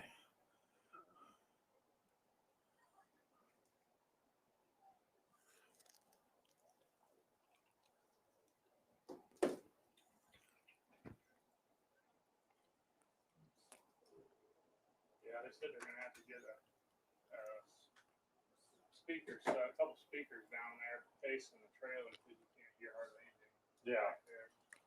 Trailer, it's just all you can hear when the radio's playing. I could just hear muffle basically, and they said they didn't because they had no idea there was a race crash. I said we're back to back. Oh. And they're like, what? And I said, yeah. They took me. I said, you didn't hear me? And said race 10's out. Like, no, we can't hear nothing back here. And the speakers, all the speakers are facing the crowd for Right. us. I don't think there's. They might have turned one of them, but a little bit, but not. It doesn't reach out there. So I told Alan and tell them they're gonna have to get one here by next month. You guys can hear out there what's going on.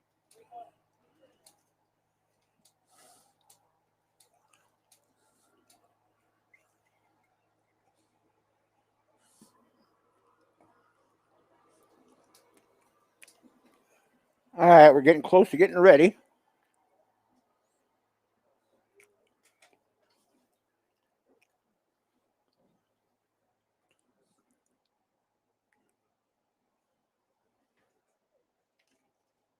Again, while we're waiting here, if you just came in late, we want to thank you for coming out tonight to the Kosciusko County Fairgrounds here in Warsaw, Indiana. Again, this is the opening night, our inaugural race night here for Trotting Bred Harness Racing on a brand new track that was just put in this week. So times aren't real great yet.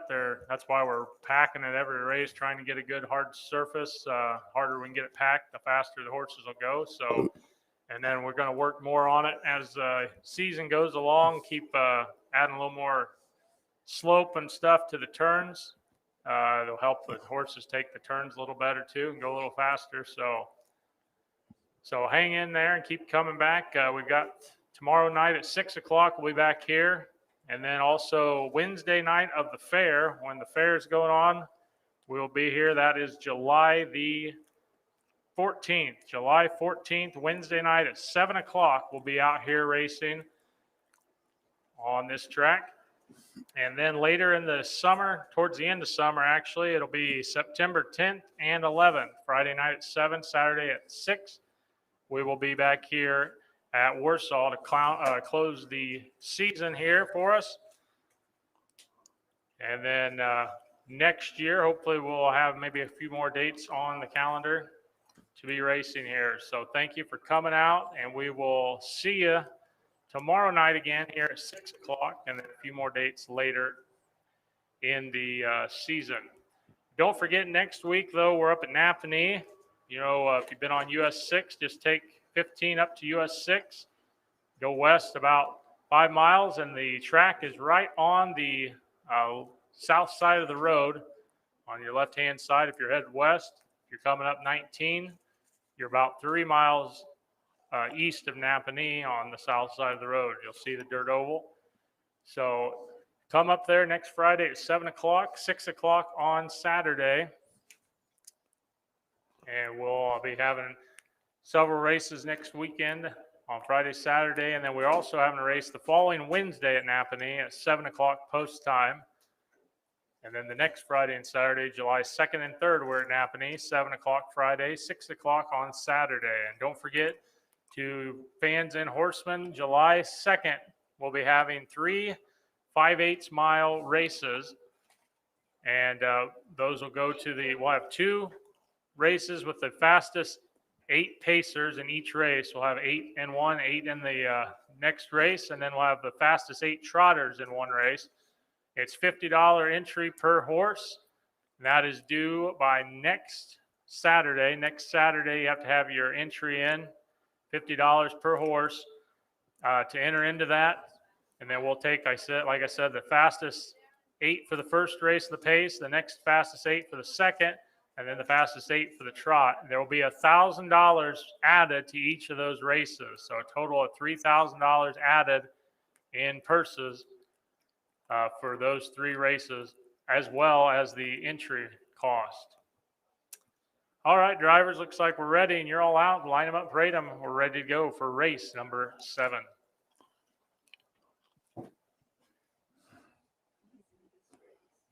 Okay. Got it.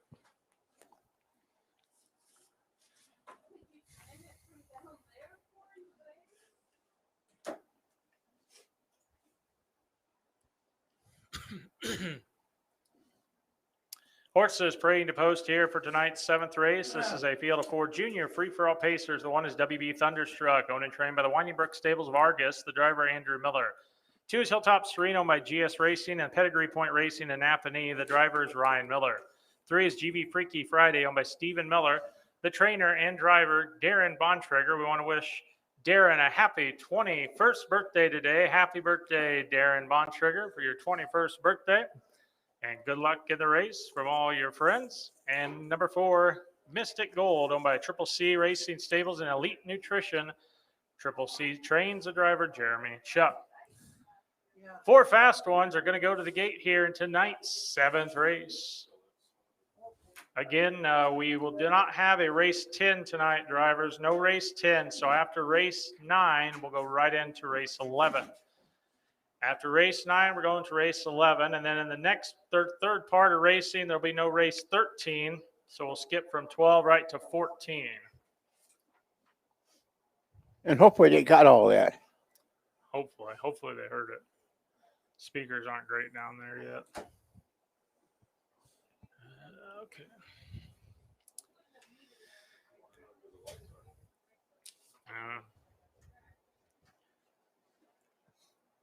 Field of 4 junior free-for-all pacers approaching the starting gate. Inside out, WB Thunderstruck, Hilltop Serena, GB Freaky Friday in the far outside. Mystic Gold, 4 on the gate, no trailers. Junior free-for-all pacers, here they come. Go. And they're off and pacing. And first out of the gate is Hilltop Serena. But from the inside, WB Thunderstruck shoots out there now and takes command. In third is Mystic Gold. Back and forth, GB Freaky Friday. Pacers down the backside for the first time. And WB Thunderstruck shows the way first. Hilltop Serena paces second. Mystic Gold right there in third. Coming to the outside now for Jeremy Chupp. Will wait no longer. In fourth is GB Freaky Friday. Pacers come around that turn and into the stretch now to the quarter-mile station. WB Thunderstruck leads the way first. Mystic Gold is second. Opening quarter in 37 seconds. Into that third turn they pace. And your leader, it's still WB Thunderstruck, but Mystic Gold is right there with the leader now to the outside.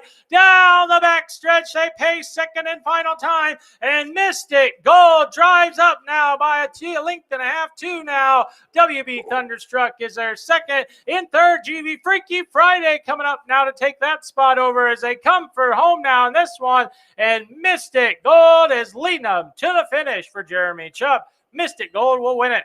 Second will be WB Thunderstruck, and up third is GB Freaky Friday.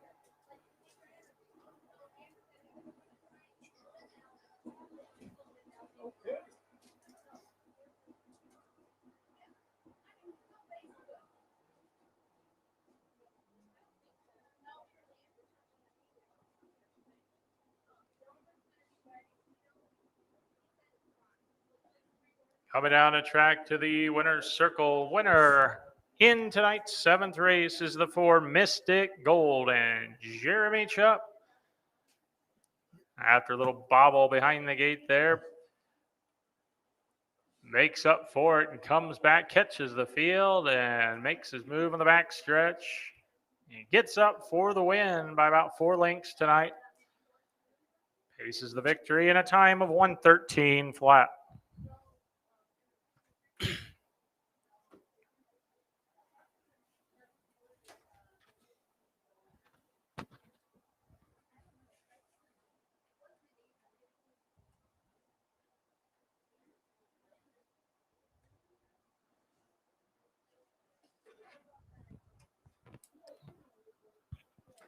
Placings for the 7th, WV Thunderstruck 2nd, Hilltop Serena number 2 was 4th. Number 3, GV Freaky Friday was 3rd, and the 4 Mystic Gold your winner. Win time was 1:13 flat. The second horse paced in 1:14 flat, and the third horse paced in 1:14 and 3/5. Recheck top to bottom is 2-4-3-1. 1:13 flat for your winner, 1:14 flat for second, 1:14 and 3 for third, with your quarter time of 37 seconds flat. Unless you have something plain to write that down. Yeah. 1:13, 1:14, 1:15, and 3. Yeah. In the upcoming 8th race here, we have a field of 4 qualifying trotters. Again, you got here later, missed the change. Add the 4 horse. We add the 4 in this upcoming race. The 4 will be Skyway Charm. The driver here will be Virgil Slayball. So again, add the 4 Skyway Charm in the next race with Virgil Slayball.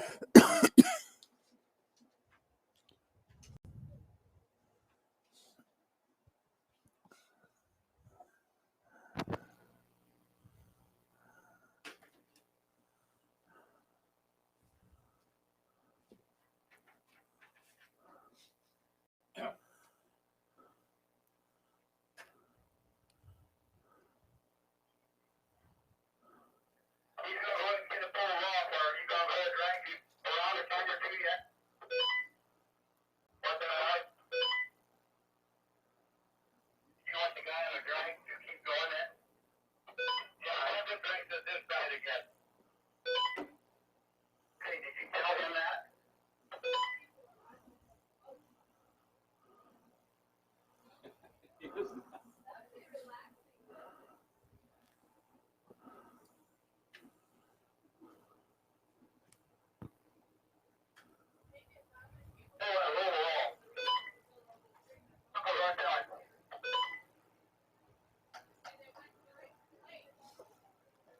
So the roller's starting to pick up some dirt.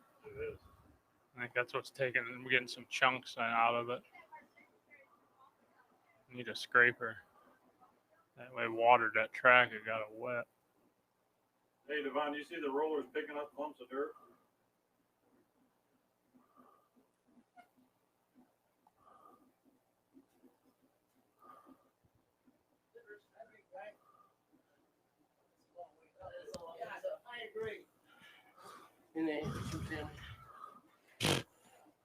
Jeez, Well- Pete. Did she give me a little toy? I'd give that to Mike. Oh no, I don't want a toy. Give it to her. Oh, what in the world? Is this for everybody? Or did you guys get one? Holy crap. What am I supposed to do? Just take one? You give them to everybody else or what? Pass out? What's a dilly bar? A dilly bar? Yeah, I got a dilly bar. You want a dilly bar? What,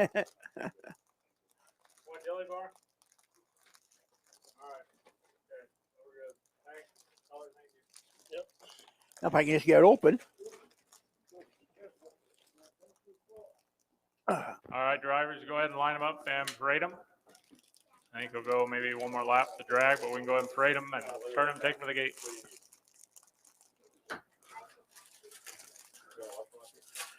Yeah, getting them open is kind of tough. Oh, I see. I see how you get it. Okay. Here are the horses for the 8th race. We got a field of 4 qualifying trotters. The one is Streak and Squirt, owned by the Cornerstone Acres, the trainer MR Stables, driver Chris Eicher. 2 is my buddy Mike, owned and trained by KDB Racing Stables with Kyle Bontrigger. The 3 is Mystical Amy, owned by Bionic Acres, Travis Slayball trains and drives. And 4 is Skyway Charm. Your driver tonight is Virgil Slayball. Field of 4 young trotters for tonight's 8th race, and these are qualifying trotters. I believe our only division tonight of the trotters who are qualifiers. As I said about the pacers, they have to go a certain time. Now the trotters are 140 flat or faster. They need to go 140 flat or faster, and they are allowed 2 breaks during the race. They can go off their gate, their trotting gate, up to 2 times in the race and still qualify if they go fast enough. But if they break 3 times or more, they do not qualify. And they also do not qualify if they're slower than 140 flat. And whereas pacers, the qualifying time for them is 123 flat, and they are not allowed any breaks. So the pacers have to stay on gate the entire half mile.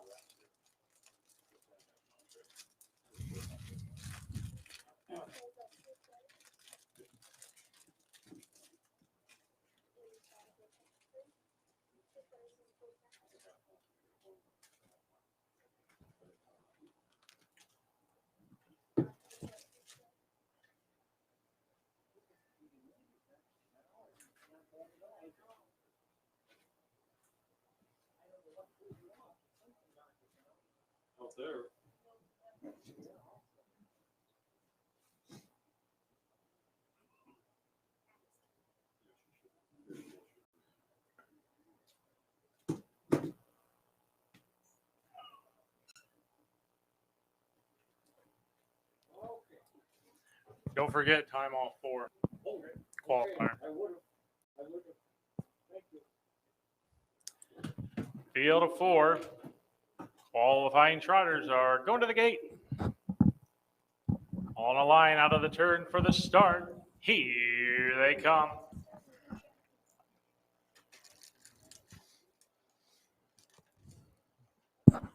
Oh, and they're off and trotting, and Skyway Charm out of the 4 hole gets out of gate first for Virgil Slayball, and second to the inside now is my buddy Mike, and in between horses, Mystical Amy trots back, finds some cover to the rail there in third, and at the back of the field is Streak and Squirt. Around the turn they go. They head down the back stretch for the first time.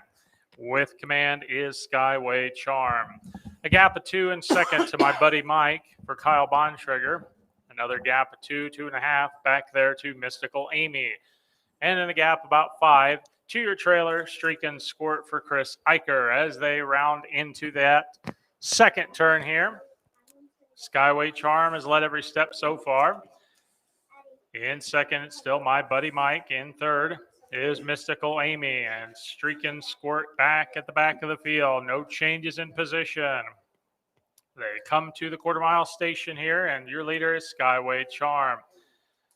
Second is my buddy Mike, and I'll stride third there went Mystical Amy. They hit the quarter in 1:02 and 2/5. 1:02 and 2 for the quarter time. And now picking up the pace on the front is Skyway Charm. Back there in second trots my buddy Mike. Now third is Streak and Squirt, and back to the last position here is Mystical Amy. Trotters down the backside, they're gapping out now as they approach the far turn, and Skyway Charm and Virgil Slayball all alone here in this one. Back second, still my buddy Mike. He's maintained that 2 spot the whole race. Third there is Streak and Squirt, and a couple links to the outside, and fourth, Mystical Amy. But at the finish tonight, it'll be Skyway Charm. Skyway Charm wins for Virgil Slayball in tonight's trotting qualifier in race 8. Up second, my buddy Mike and Kyle Bontrigger. Be close here for third. It's Streaking Squirt, but on the outside, Mystical Amy at the wire. Mystical Amy goes off stride, and Streaking Squirt gets up for third. Yeah.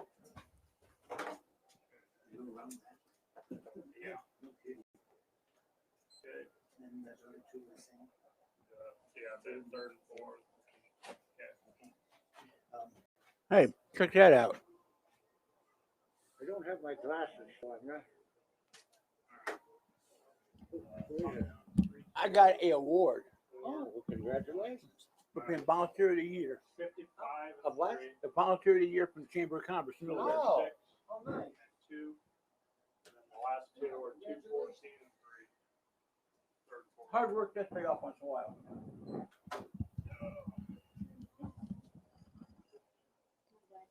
The 55 truck.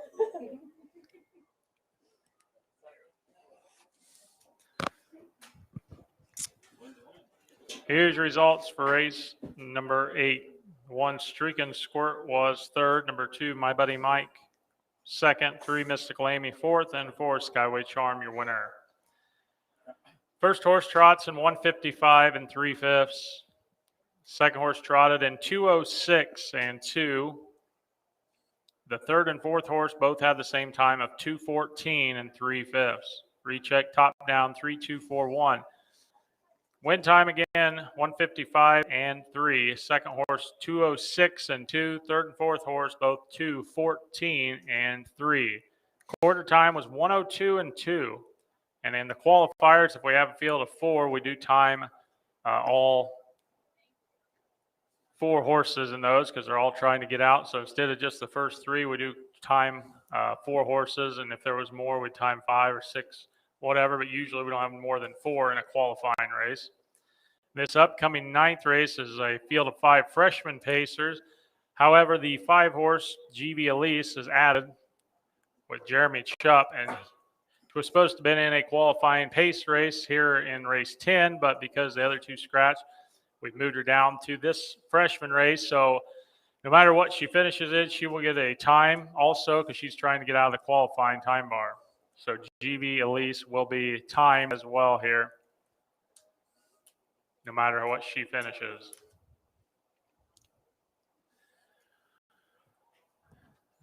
Drivers, looks like you're all out. You line them up and parade them. Looks like you're all out, drivers.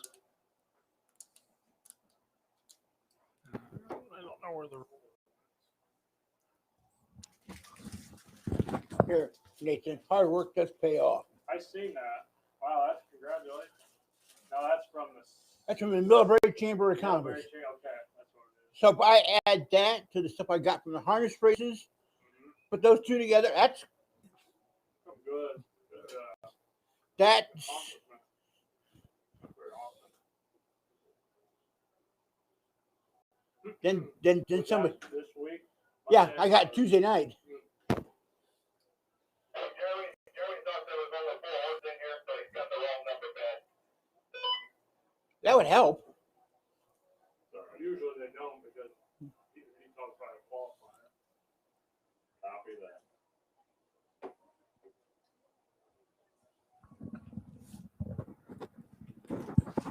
Yeah. Here are the horses in race 9. Freshman pacers. 1 is Love to Run by Gabriel Yoder. Trained by Younger Brother Racing Stables of Etna Green with Calvin Stutzman. 2 is Skyway Francis, owned trained by Darren Yutzi. 3 is Hilltop Modest Victory, owned trained by the Younger Brother Racing Stables with J.R. Stutzman. 4 is Rocky Road, owned by Miller Racing Stables of Akron, the driver Luke Miller. And the 5 is GB Elise by Dale Miller. The driver is Jeremy Chupp. Field of 5 freshman pacers, race 9. You dropped something. Oh. Oh, okay. All right. Bruce, okay. I'll try to remember in case you forget, but Chuck is a qualifier, even though this isn't a qualifier. So if he finishes 5th, time him. Okay. Or Got wherever. it. If he's in the top 3, it don't matter. We just time 3, but Okay. he just has to have time because he got his race got scratched. Got it. So.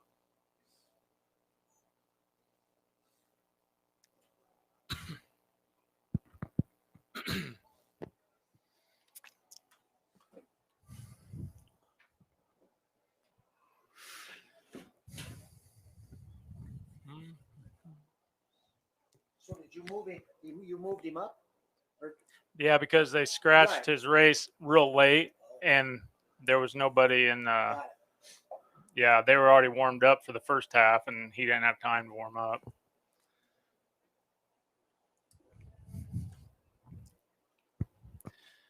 So in other words, timing. 4 on the gate, 1 trailer. Field of 5, freshman Pacers out of the turn for the start. Here they come.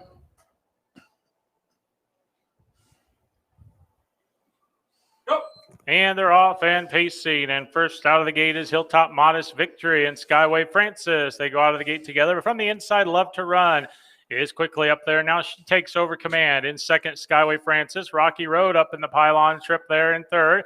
In fourth now from the back is GV Elise. And Hilltop Modest Victory to the outside paces fourth. As they go down the backside, and Love to Run is your leader. Skyway Francis paces second. In third, Rocky Road. Fourth is Hilltop Modest Victory. It goes off stride there as they go around the second turn and come to the stretch. First time by to the quarter-mile station. And on top of the field is Love to Run. Skyway Francis is too wide there to challenge the leader in second. They hit the quarter in 40 seconds. They head to the third turn here. Your leader is Love to Run. Skyway Francis is second. Rocky Road is third. In fourth is GV Elise as they round that third turn down the backside, second and final time. And Love to Run is still the leader. Skyway Francis is second. Rocky Road is pacing third. In fourth is GV Elise as they approach the final turn here tonight in this one. And Love to Run and Calvin Stutzman still leads. In second, here comes Skyway Francis to the outside as they hit the head of the stretch. Skyway Francis takes over now. Love to Run is second. Rocky Road to the outside third. They drive for the finish. And this one, it's Skyway Francis will get it. Rocky Road up second.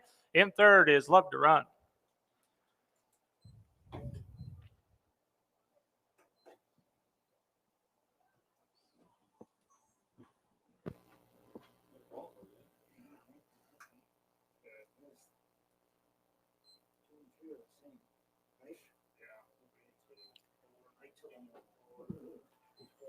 Go back to that go around one more time.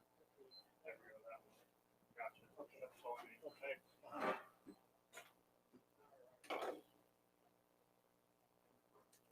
19, 19-4, 19-4, and then 20 and 4 for the 5 horse. So he qualified.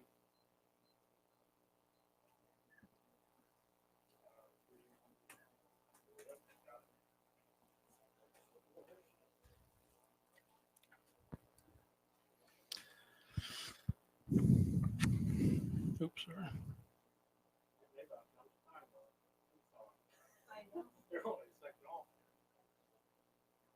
Coming down the track into the winner's circle. The winner here in race 9 is the 2 Skyway Francis and Darren Yutzi. Gets the victory today in a time of 1:19 flat.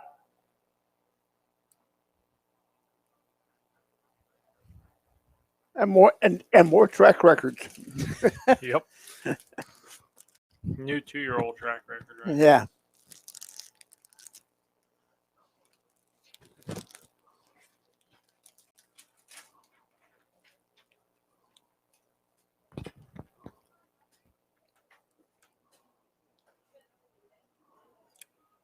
Here's your placings race, number 9. The one Love to Run was third. 2 Skyway Francis, your winner. 3 Hilltop Modest Victory, 5th. 4 Rocky Road, 2nd. And 5 GV Elise, 4th. Win time 1:19 flat. 2nd and 3rd horse both paced in 1:19 and 4/5. Time of the 4th horse, which was GV Elise, the qualifier, was 1:20 and 4/5. So GV Elise does qualify here today, 1:20 and 4/5. Top down 3-1-5-2-4. First horse 1:19, second horse and third horse both timed in 1:19 and 4. And time of the 4th horse 1:20 and 4/5. Quarter time 40 seconds flat. Again, there's no race 10 here. So turn your programs to race 11. And in the late race 11, we had a late scratch of the 2. LK Belly's Bandit is out. So on field of 3, free-for-all Facers, first division going to post here in tonight's 11th race, and 1 driver back-to-back here. So just a moment, driver back-to-back for this next race. And our final break is right after this race, drivers. So have them hooked up and ready to go. if you are still to warm up in the last third of racing tonight, have your horses hooked and ready to go. Last break is after this race.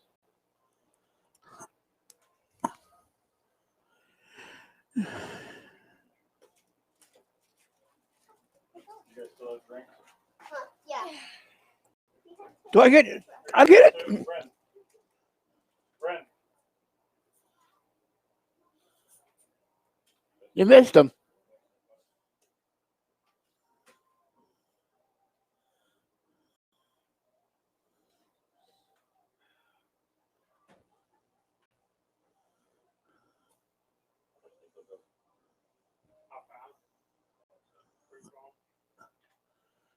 Senior 1-9.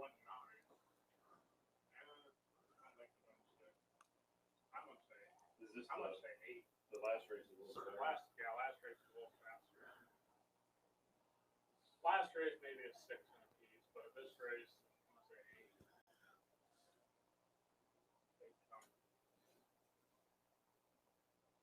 Yeah, I'll be surprised they go in 7. I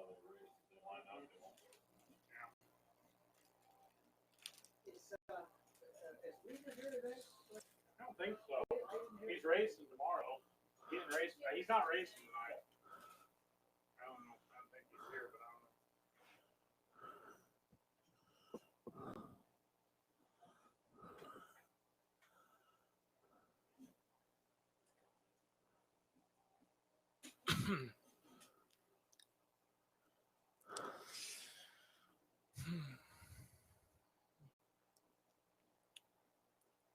Last horse on the track. Go ahead and line them up, parade and post. Race 11. You're all out, drivers. You're all out for the 11th.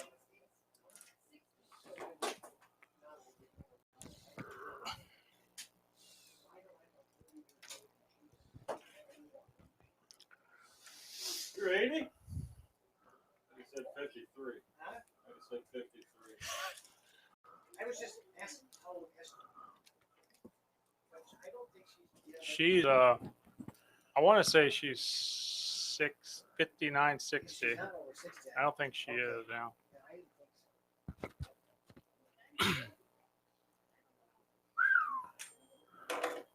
You're halfway there. I know her husband was killed up by where I live. That car accident. Horses are on track, parading to post for our first of 2 feature races on the night. This is the first of 2 divisions of our free-for-all pace 106 and faster time bar. The one is Scarlet Flare. By Miller Racing Stables of Akron, the driver Luke Miller. 2 is out. 3 is BA Showstopper, owned, trained, and driven by Derek Lehman. And number 4 is Hilltop Sand Shooter, owned, trained, driven by Rose Bontrager of Shipshawana. Field of 3 fast free-for-all pacers in tonight's 11th.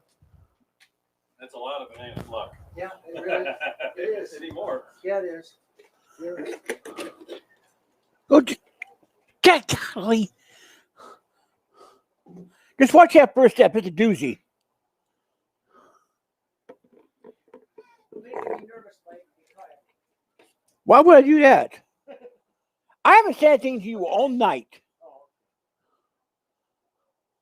You told me not to, and I didn't. What? Talk to you all night. I didn't. You weren't even at the break. You weren't even there. I was sitting down there thinking you were there. I was just to see if you could go back. I can't be everywhere. I was on my way back from the baseball regional. From the inside out, Scarlet Flare, Luke Miller, BA Showstopper, Derek Lehman, and Hilltop Sand Shooter with Rose Bontrager. 3 on the gate, no trailers. Out of the turn for the start. Free for all pacers. Here it comes. And they're off and pacing, and BA Showstopper gets out of the gate first. In second to the outside, Hilltop Sand Shooter. Scarlet Flare up the pylons is third. As they go down the backside here for the first time, and on top of command is BA Showstopper. In second to the outside, Hilltop Sand Shooter. And third is Scarlet Flare. They go into the turn, and BA Showstopper leads them. Hilltop Sand Shooter is second. Third is Scarlet Flare. Around the second turn into the stretch to the quarter mile station they go. And BA BA Showstopper leads. Hilltop Sand Shooter, the long mile second. Opening quarter in 33 and 1/5 second. BA Showstopper is your leader. In second is Hilltop Sand Shooter. Third is Scarlet Flare. Around the turn down the backside, second and final time. And on top of the field, it's still BA Showstopper. Hilltop Sand Shooter's been too wide the whole race. In third is Scarlet Flare. They round for home now on this one. It's BA Showstopper. Second to the outside, Hilltop Sand Shooter. Third, Scarlet Flare. Down the stretch, they pace, and BA Showstopper is on top. BA Showstopper will get the win by a length over Hilltop Sand Shooter, and there they are. Are you, how you gonna do the, they were tight, so you, get,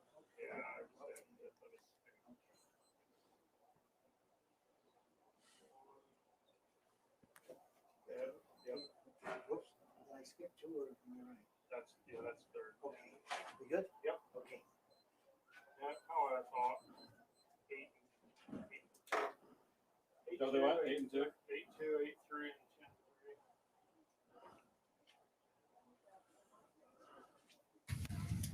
and 10-3. That's, I thought Uh-huh. it's not her. Mm-hmm. She don't like the track surface. Probably a little loose. Yeah. That rail, everybody's been tough on the rail tonight. Like something run out a little Mm-hmm. right rear. Probably got a stifle sticking.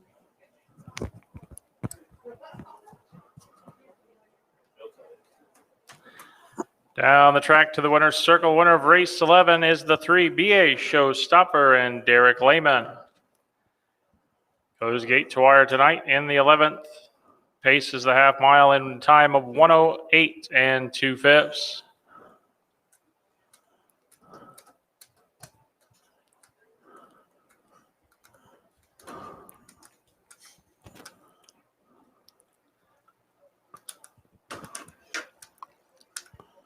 Placings for the 11th here. Scarlet Flare was third. Number 2 is out. 3 BA Showstopper, your winner. And number 4, Hilltop Sand Shooter was second.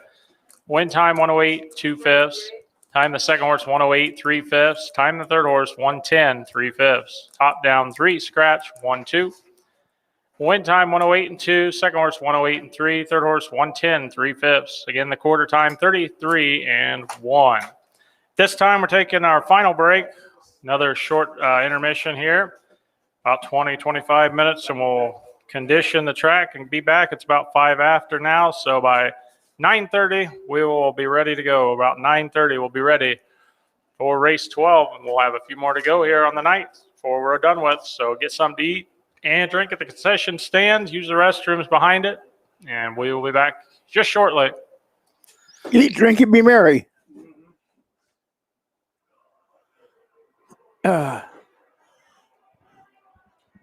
Okay, while they go do their break, we're going to do something we see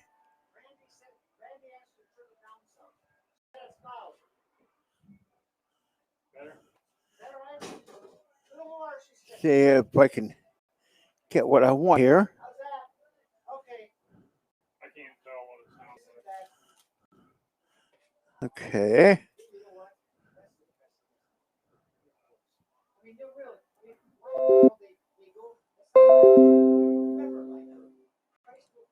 It's just frustrating.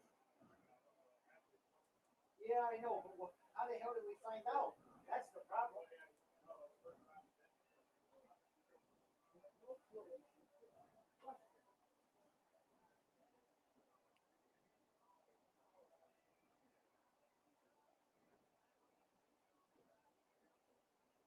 Oh, okay. All right, we're going to do 10 more, folks, and we'll be back with some more here in about 20 minutes.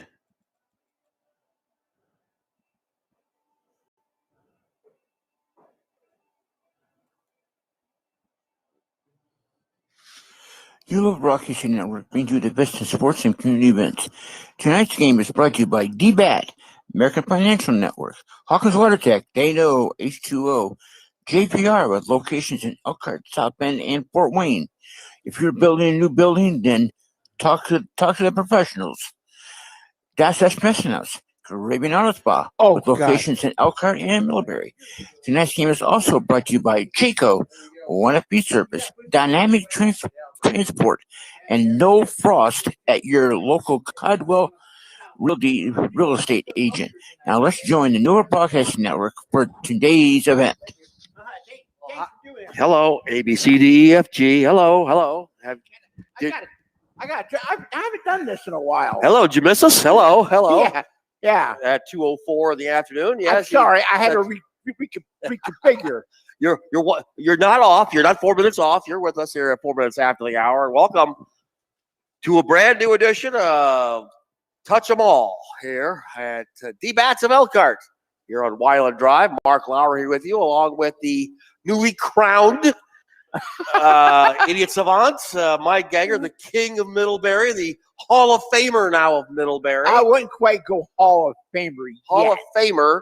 So now every time I work together, it's the Hall of Famer of Middlebury, Mike Ganger, along with Mark wait a Lowry. minute. I have got a remark to that. I'm going to turn that right around. And I'm going to say, if anybody deserves Hall of Fame, it's this guy right over here beside me.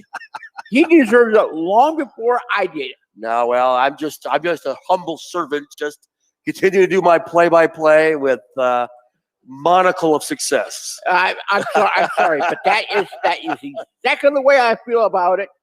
And if I get my way about it in 2 years, that's going to happen. Nah, we'll see. But anyway, the Hall of Famer, Mike Ganger, Mark Lauer here with you. Again, this is Touch 'em All, and there were three things before we do anything else that we got to put on the asterisk files. First thing we just discussed, Mike Ganger becoming the Hall of Famer of Middlebury. Yeah. That's on the first agenda, you might say, on the first highlight platform. The second thing has nothing to do with baseball, but I think it should be discussed. We touched all fields here on Touch 'em All. And that was something I found out about while I was doing my civil service last week. And that was something to do with the Northern Lakes Conference in high school football. And Mike can give us, we'll talk about it in just a moment. We'll talk about it. And Middlebury, the NLC is doing a set schedule for 2 years and then rotating the schedules every couple of years. Mike Ganger will have more on that as we delve onto it. And then the third thing under the asterisk files we want to talk about is, Lord be praised, we're back to 100% again in all the stadiums. Thank you. We can rip the masks off. Yeah, okay, yeah, I can go along with that. So those are the three things we want to at least highlight today, at least the first half of the show. And then the second half, Mike has a bunch of tape programming. Talk a little bit about the South Bend White Sox. South Bend White Sox. Wait a minute. See, I'm aged. Yeah. The South Bend Cubs, who have lost 2 straight after winning 5 straight to Cedar Rapids. They're in the middle of the pack in the Western Conference. And that's hard to say, isn't it? And the Fort Wayne Ball Club has lost, I think, 5 straight. They come off a loss last night, and they're in the basement in the other division, the East Division in the Midwest League. So we'll talk about all that. Mike has, again, a bunch of tape programming basically in the second half of the show. We'll lead it off talking about the Hall of Famer. That's coming up after this timeout. You're listening to Touch 'em All on the New Level Broadcasting Network. That buzz in the air means one thing. The hottest ticket in town is back. Your champion South Bend Cubs at Four Winds Field.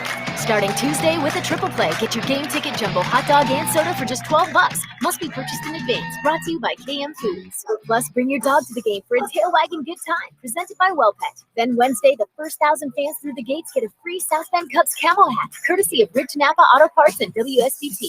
Then it's another Thirsty Thursday with $2 draft beer and soda. Brought to you by Budweiser and Pepsi. And Friday, don't miss fantastic fireworks after the game, presented by First Source Bank and WNDU. The fun continues Saturday, and you could win a 50-inch flat screen, one of 9 given away throughout the game, sponsored by Indiana 811 and WSBT.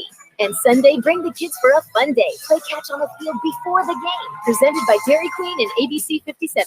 Plus, the first 1,000 fans get a free championship canvas print, courtesy of First Source Bank. Your South Bend Cubs at Four Winds Field, where everyone comes to play. And ABCDFG, welcome back to Touch 'em All. We're back with you here from D-Bats in Elkhart. D-Bats, where you can come out and play over here. Play over here and get some good swings, get some good pitching on the mound, get yourself ready for the next baseball softball season. Or if you're playing in recreational leagues or factory leagues, you can come out here and warm up. Or travel ball. Or travel ball. You can come out here and warm up before you get things going on the way. So still plenty of opportunity to come on over here to D-Bats here at 4411 Wyland Drive here in Elkhart. And give Jason a rough time. We welcome you back here to Touch 'em All. Yeah, we've been on hiatus for about 2 weeks. Yeah, sort of. Myself doing some governmental services, you might say. Yeah, that's a good way of putting it. And Mike doing his thing. I want to talk a little bit, of course, right off the get-go. The first asterisk we wanted to touch on, of course, Mike Ganger had a little ceremony back on the 15th. I was scheduled to be in attendance, but unfortunately, the governmental situation precluded me from being there. So, but Mike, again, congratulations. We'll talk a little bit about what went on that night over at Northridge and all your festivities. Okay, I'm going to put this in a very nice pack. About 3 weeks ago, I got an email from Jane Allen saying, and Jane Allen is the superintendent of Millbrae Community Schools. Okay. She says, you've done so much for me. I'm going to do this for you. Your table is paid for. Your meal is paid for. You are requested to join us for the Millbrae Chamber of Commerce dinner. I thought, okay, I can handle this. So naturally, I invited Mom and Dad, Gary, Carrie Hill, and naturally Mark got an invitation. Yeah. Which I said he has other commitment. So then I got there and stuff. I was able in dress. As we seen a picture of the Middlebury Times or the newspaper. Yeah. I was out, and it's all over the internet. I mean, it's all over the internet. And so I said, okay, fine, I got no problem. But so I made sure that Jane knew I was coming. And then they started handing out awards for beautification and stuff for Middlebury and other awards and stuff. And then they said, okay, now the next award Jane Allen's giving out. Well, that right there told me something. It didn't tell me a whole lot, but it told me something was up. Now, let me ask you a question real quick. Jump in here. Was that the last award ceremony of the night? Okay. Continue. Yeah, it was the last award given. You know, they gave other things out, some other stuff, but no. Yeah. But from the town. Usually they save the highlight for the last one. Oh, well, yeah, I'm the highlight. Yeah, right. Okay. Well, no, I mean, when you see award shows, usually the highlight of the creme de la creme is usually the last one they give out. So Jane Allen went up on the stage, started reading this thing off, and said, "Okay, this year's volunteer of the year is Mike Ganger." And it's like, "Oh, really? Okay, I can handle this." So I got up on stage, and she presented me with the award.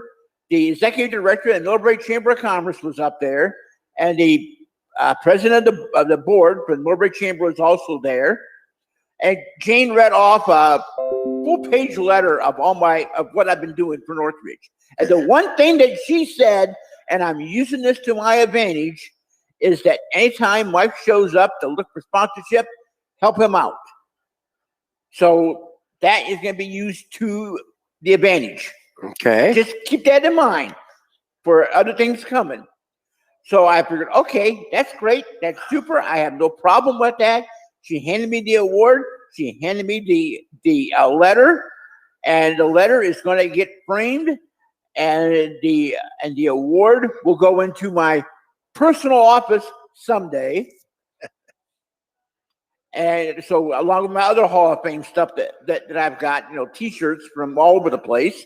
But I'm trying to keep up with Mark. Well, I said you're a Hall of Famer now, so you're one up on me. This Hall of Famer in the city of Middlebury. Well, okay. Now, then naturally we put this stuff on Facebook, and oh my gosh, I think in 1 hour it hit up to 50 likes in just 1 hour. Okay. And so I figured, okay, so I'm on to something. And even some people from Elkhart liked it. And the number one person from Elkhart that really liked it was Mr. Buckley, Buck. Mr. Buck. And as soon as I seen that, I thought, okay, this has to be used to the advantage. So with that being said, as everybody knows, I'm going to get off the topic a little bit here, but I'm still on topic. Everybody knows, like what Mark said earlier, off the air, and I'm going to say it on the air, Elkhart football is going to be absolutely king. It's going to be king next year. It's going to be king. Yeah. So, if I'm off topic, they had a scrimmage last night or yesterday afternoon over at Valparaiso. And they did pretty good from right here. Looked real good from right here. Yeah. I met that little running back. Jalen Sharp. Yeah. Oh, he's just a sophomore, and he looked great as a freshman last year as Woodsy's backup. He's good. He's ready to take over. Yeah. Well, Woodsy, bye. Been nice knowing you. Well, I mean, congratulations, Woodsy. Congratulations on the grad. All you graduates out there, love you to death. Congratulations. Good luck on on your college careers. Don't be strangers. Come back and let us know how you're doing. Yeah. Well, okay. So with that being said, since Mr. Buck's seen it, I'm going to, and I've already put a request into the Elkhart Chamber and to the mayor of Elkhart to talk to them. So the ultimate goal, and this is going to take some wheeling and dealing, but the ultimate goal is to do the same thing for Elkhart that was done for Millbury. Now, is this going to happen overnight? No. Well, I could think of a couple of businesses that we had in the back pocket, so to speak, that had to simmer down because of the COVID concerns that could be coming back around as we come to the fall season. The one that comes to mind right away is the Learner. Yeah, I've already contacted them. They've already been contacted. As soon as the Jazz Festival is done, which will be Saturday, I will be taking. I've told them. I says, wait until the Jazz Festival is done, then let's talk. Right. So the Learner is one, and there's another one too that is going to be talked to, and I'm going to walk into their office with this award in my hand. Well, there's another one I'm thinking about. I don't. Let's see if it's the same one that I'm thinking about that you're thinking about. Is the initials BB? Maybe. Okay. All right. Well, actually, I was more BH. Okay. The last word being health. Yeah. Okay. I know what you're getting at. Mm-hmm. I know exactly what you're getting at. But yeah. But I said this award. I mean, it was something that me personally, about 10 years ago, I would have loved to have it. But no, things didn't work out. I was told you had to be a member of the Millbury Chamber of Commerce. Okay, fine, no problem. I can understand that. But then when you get this email from Jane Allen, the superintendent of the school, saying your presence is requested, you know something's up. Okay, I'm gonna do a side. I'm a 60 minutes question, a sideshow question here. Okay, has to do with this, but yeah, it doesn't. Does this take the place, or maybe even better for your perspective, than having an award from your peers in the media, like other mediaites, radio, television? Okay. You know where I'm getting at. Yeah, I know what you're getting at. And I agree. That is the next step. Because when I posted this onto Twitter, I made sure that the IHSA seen it. And I wanted them to specifically see this, that I got this award. Because I'm going to tell you right now, that's the next one that I'm going after. Well, you see, them seeing is one thing. Put it on a little post saying, okay, now when are we actually going to get recognized by you guys? Right. But I would love to see, if and when this ever happens, I would like to see it at a Elkhart Northridge sporting event. You know, basketball. It can't be football, it's a scrimmage, but that can't be that. You know, at an Elkhart Northridge event. Well, that's where I like. There's only two 2 to 3 possibilities on that one. So Yeah, well, basketball's one. baseball or softball would be the other. Yeah, and I would say it'd be more likely for basketball. That's where I would like to. And then this year's game's over at Northside Gym, that's fine. I got no problem. That's one of your favorite gyms anyway. Yeah, well.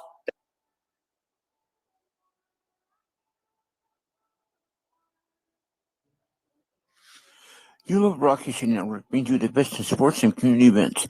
Tonight's game is brought to you by DBAT, American Financial Network, Hawkins Water Tech, Dano, H2O, JPR with locations in Elkhart, South Bend, and Fort Wayne. If you're building a new building, then talk to the professionals.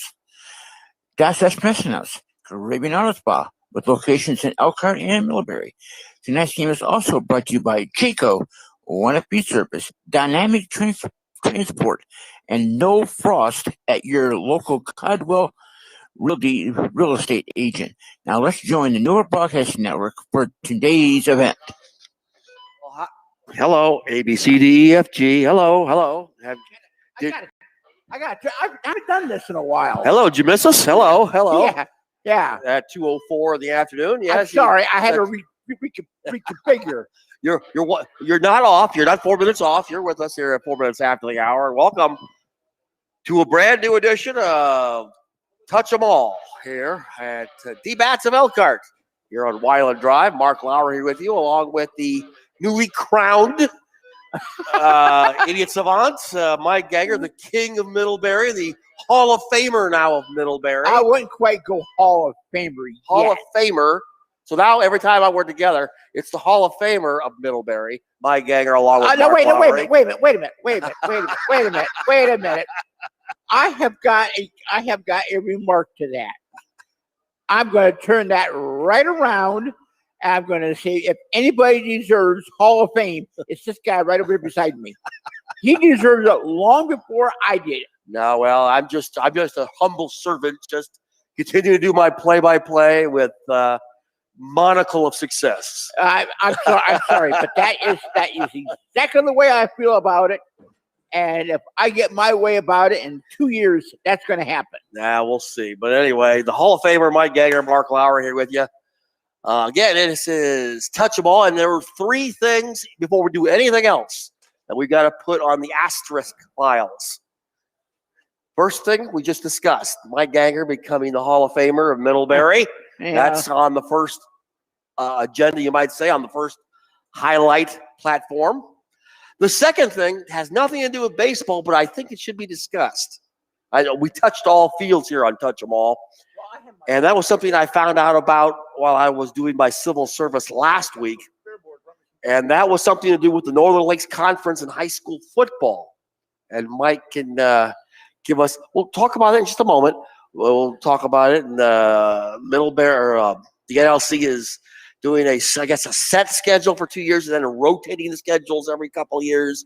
Mike Ganger will have more on that as we delve onto it. And then the third thing under the asterisk files we want to talk about is, Lord be praised, we're back to 100% again in all the stadiums. Thank you. We could rip the masks off. Yeah, okay, yeah, I can go along with that. So those are 3 things we want to at least highlight today, at least the first half of the show. And then the second half, Mike has a bunch of tape programming.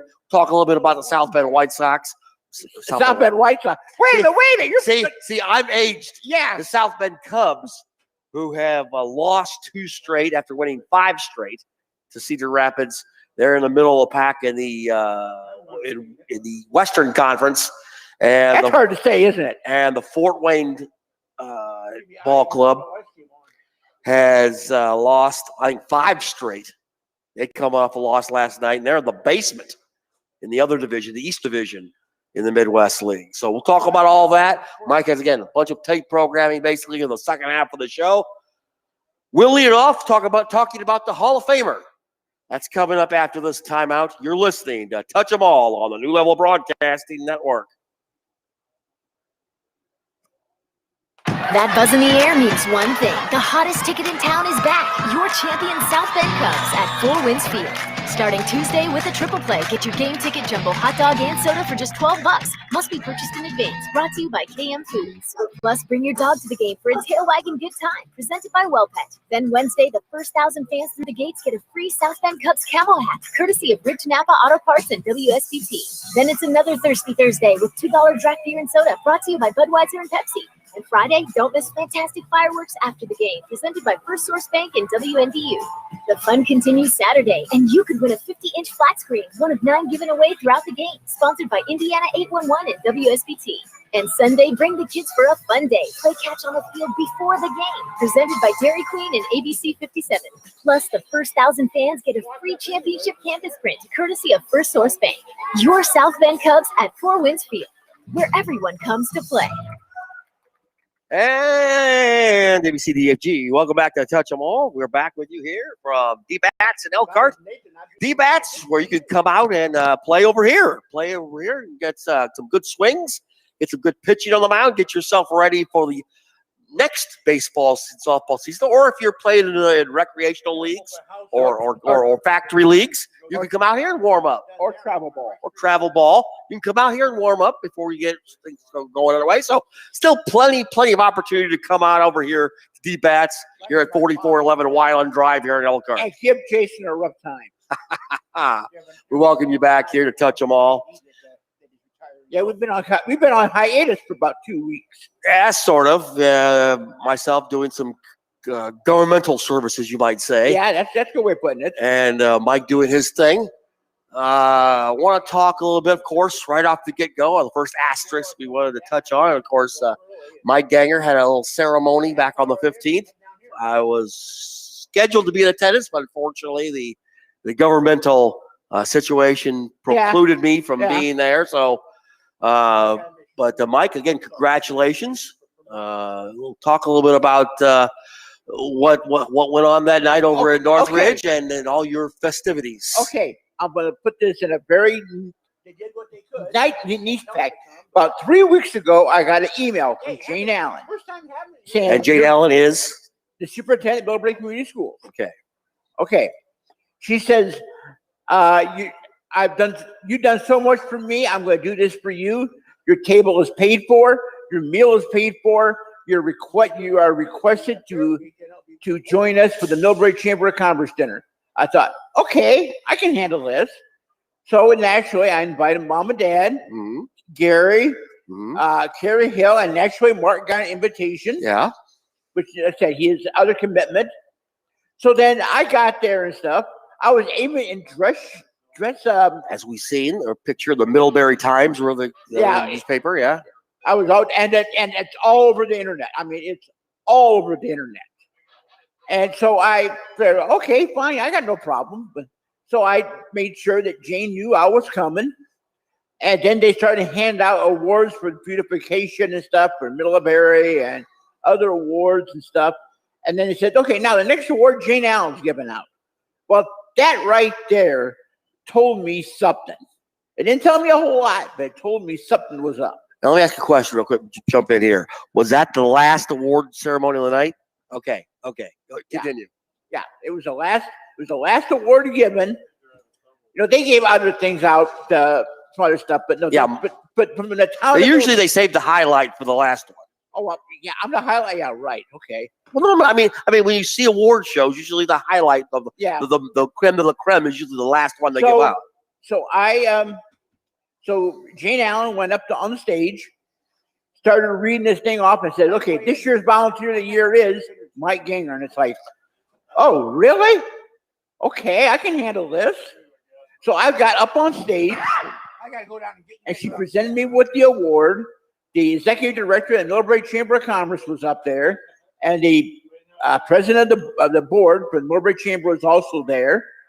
And Jane read off a full-page letter of what I've been doing for Northridge. And the one thing that she said, and I'm using this to my advantage, is that anytime Mike shows up to look for sponsorship, help him out.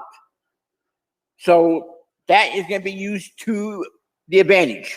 Okay. Just keep that in mind for other things coming. So I figured, okay, that's All right, great. drivers, That's super. let's I start have no getting problem race, with that. She 12 handed me ready the to go. award. She handed me the letter, and the letter is going to get framed, and the award will go into my personal office someday. And so, along with my other Hall of Fame stuff that I've got, T-shirts from all over the place. But I'm trying to keep up with Mark. Well, like I said, you're a Hall of Famer now, so you're one up on me. This Hall of Famer in the city of Middlebury. Well, okay. Now, then naturally we put this stuff on Facebook, and oh my gosh, I think in 1 hour it hit up to 50 likes in just 1 hour. Okay. And so I figured, okay, so I'm on to something. And even some people from Elkhart liked it. And the number one person from Elkhart that really liked it was Mr. Buckley. Mr. Buck. And Yeah, as soon as I seen that, 12th I race, thought, we have a okay, scratch on the one this, horse almost this illegal has to be has used been to withdrew. the advantage. Still So a field with of that 4, we're being looking said, for a field of 4 senior pacers for race 12. You can hook them up, bring them to the track for the 12th, bring them to the track for race number 12. Before the race, they just flip that down a bit. right here? That one, yeah. During the race, we don't want to. Okay, you just tell me when. It can be done.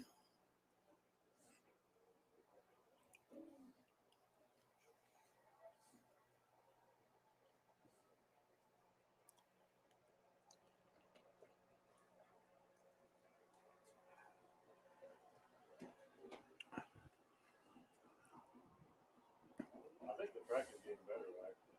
Yeah, it looks like it.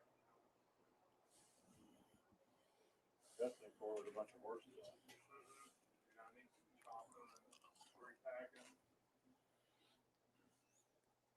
Okay, they got that one. It's on, it looks like. Looks like the third one, or the second thing would change it. Yeah, but it's not high enough though yet, is it?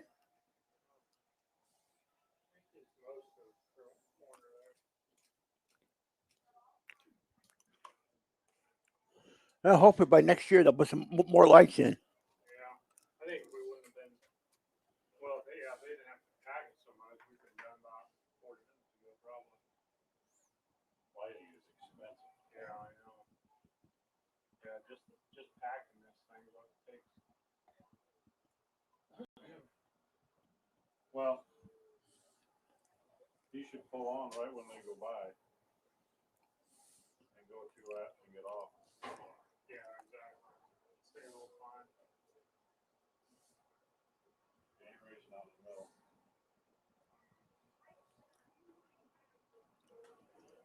All right, getting ready here for the next race.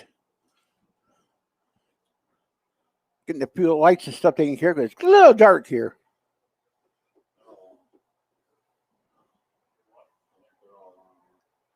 Yeah, the lines. So I was for a second, I thought you said the horses. I was like, I don't see one horse. I don't see one. I'm like, man, my eyesight's bad. There comes one.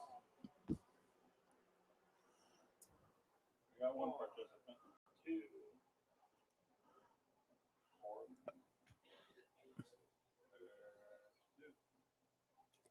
Yeah, but isn't there a couple of dark spots out there? A little dark on it. It's just the way it's that way happening too. We got a couple spots that are just a little darker, like not completely dark, but it looks pretty. Well, we haven't had to use the lights at Napanee yet. 6 o'clock will be a lot better. Yeah, so it's nice when we start on Saturday at 6. Yeah, tomorrow we shouldn't use the lights at all here. 3 and 4. Last two are coming on the track. Go ahead and line up and bring the post drivers for race 12. You're all out for race 12, field of 4. Once again, after this race, we will need drivers, horses in race 14 ready to come on. Race 14 will be next. There's no race 13. Again, no race 13, drivers. Bring out race 14. Right after this race is over, bring out race 14. Yeah, when you yell go, should I turn the lights off then? Yep. Okay. Before that. Before. When they're going over there Yeah, when they to the go gate, go ahead and Oh, okay. Okay. as soon as it starts rolling.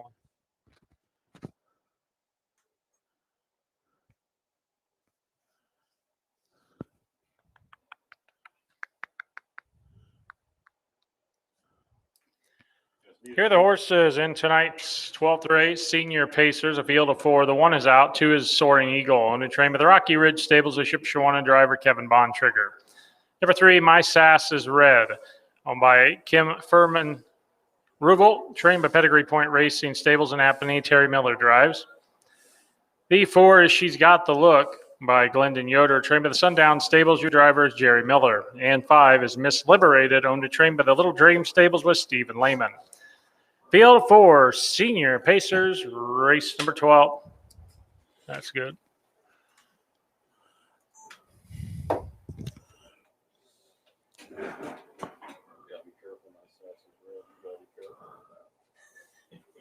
That's a tough one. It is. Four of those times.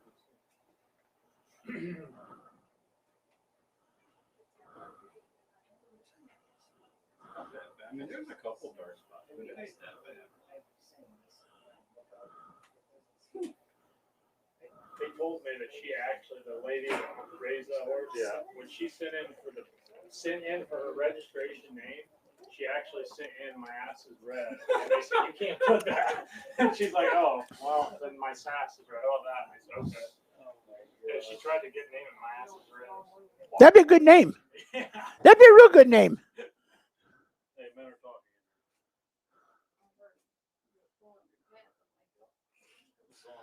Is it? It is 9:40-ish. He said it's 9:40. 3 on the gate, 1 trailer. The car comes around the turn for the start.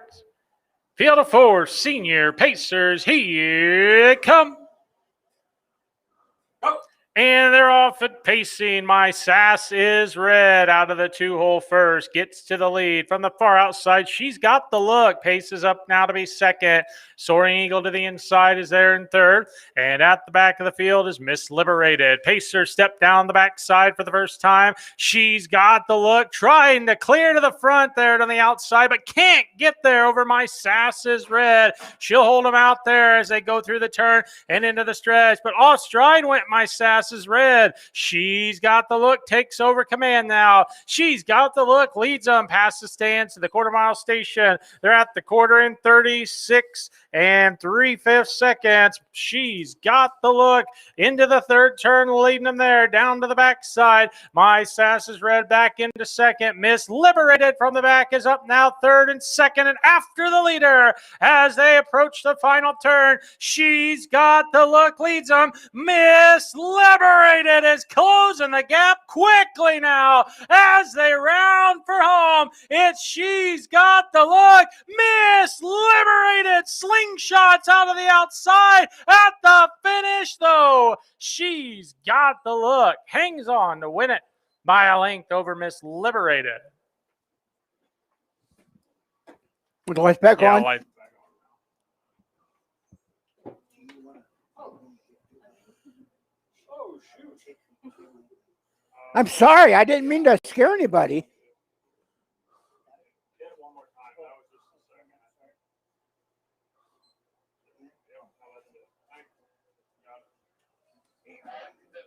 Steven said that the guy that went inside one pylon down the back.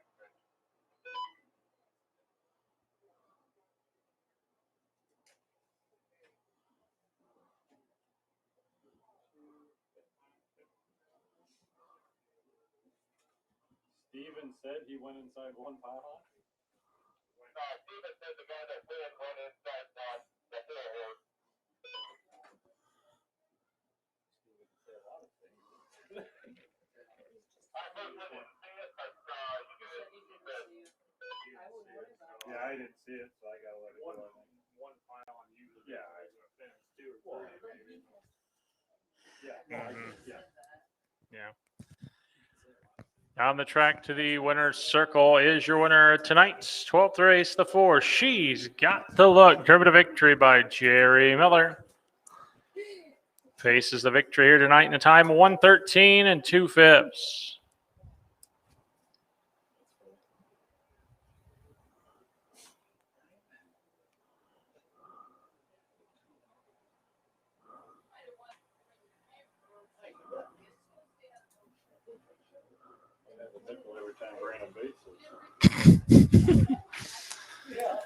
Again, we need horses in race 14 to come out. Race 14 on the track now. Results, race 12. From the top down, 1 was scratched. 2, Soaring Eagle was 4th. The 3, My Sass is Red, was 3rd. The 4, She's Got the Look, your winner. The 5, Miss Liberated, was 2nd. Time of the first horse, 1:13 and 2/5. Time of the second horse was 1:13 and 3/5. Time of the third horse was 1:15 flat. Top down, scratch, 4, 3, 1, 2. Again, the win time, 1:13 and 2. Second horse, 1:13 and 3. The third horse, 1:15 flat. Opening quarter mile in 36 and 3. Skip over race 13 now. Race 13 is scratch. We're moving to race 14. Race 14, we need a field of 3 sophomore trotters for the 14th.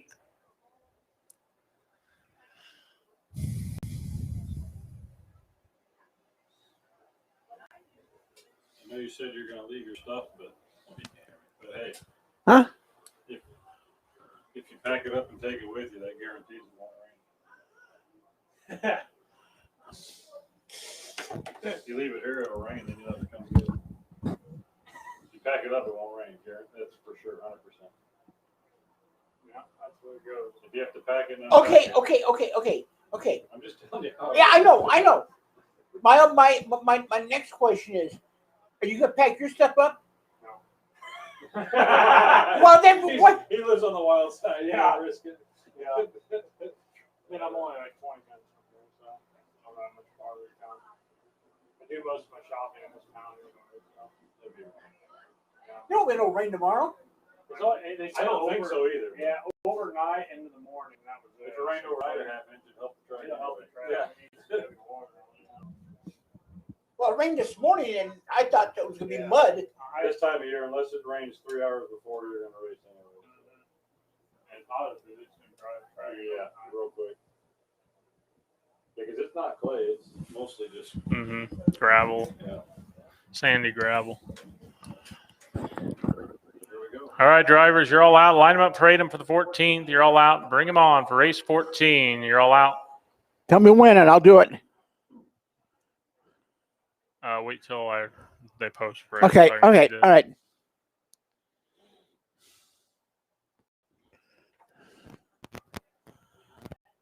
Gets dark in a hurry when the lights are off.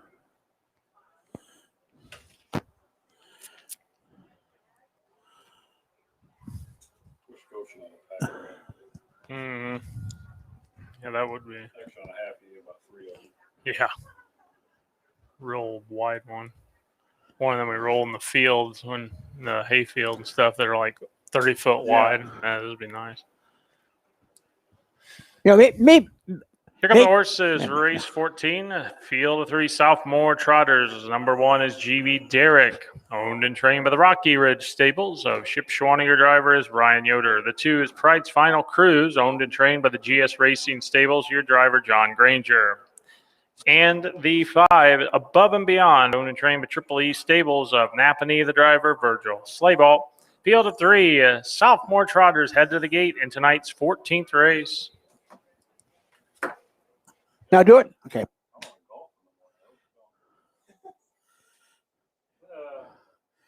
Well, what do you think is best? Leave it here or take it with me? Leave it here. Leave it here because then you're coming back to race with the race. If not, you got to come back to get it anyway. So you're coming back no matter what. Right. The only thing is, you take it home. You take it home, and it rains out. Then we don't race and not come back. But you take it home, and yeah, you got to bring it back. Then you got. Yeah, I got to reset everything up. You need something to do tomorrow. Hey, I told you I got open house tomorrow. I got to go to.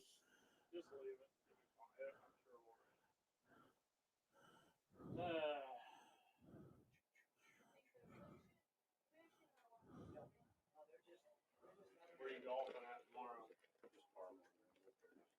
Oh, New Paris? Oh, yeah, par 3. I've never played that one. Field of 3. Trotters are on the gate. Here they come. And they're off and trotting, and GV Derrick gets the call first. Pride's Final Cruise for the outside trots there second, and above and beyond to the inside third from that 5 position. They trot through the opening turn, and GV Derrick leads the way there for Ryan Yoder. Clear by 2 lengths. Above and beyond, though, for the back row has moved into the 2 spot for Virgil Slayball. Trotting to the back of the field here is Pride's Final Cruise as they go single file down the back stretch and into the second turn. And with command is GV Derrick. A gap of 2 in second, 2 above and beyond. Back there, a gap of about 10 in third to Pride's Final Cruise as they roll through that second turn and come to the head of the stretch. To the quarter-mile station they head. On front is GV Derrick, but above and beyond is challenging already. They're halfway home. Opening quarter in 47 2/5 seconds. Into the third turn, it's GV Derrick above and beyond to the outside of the leader. They round that turn and go down the back stretch. Final time, and above and beyond kicks it into gear number 3 as she trots on past and heads to the final turn. GV Derrick is second, now off stride there, and big gap in third to Pride's Final Cruise. A round for home, and above and beyond will soar on home with the victory in this one tonight for Virgil Slayball. GV Derrick is back second, Pride's Final Cruise third. Nobody's catching above and beyond. She'll win it easy for Virgil Slayball tonight. GV Derrick gets back trotting and looks like he'll hang on for the 2 spot over charging Pride's Final Cruise. Oh.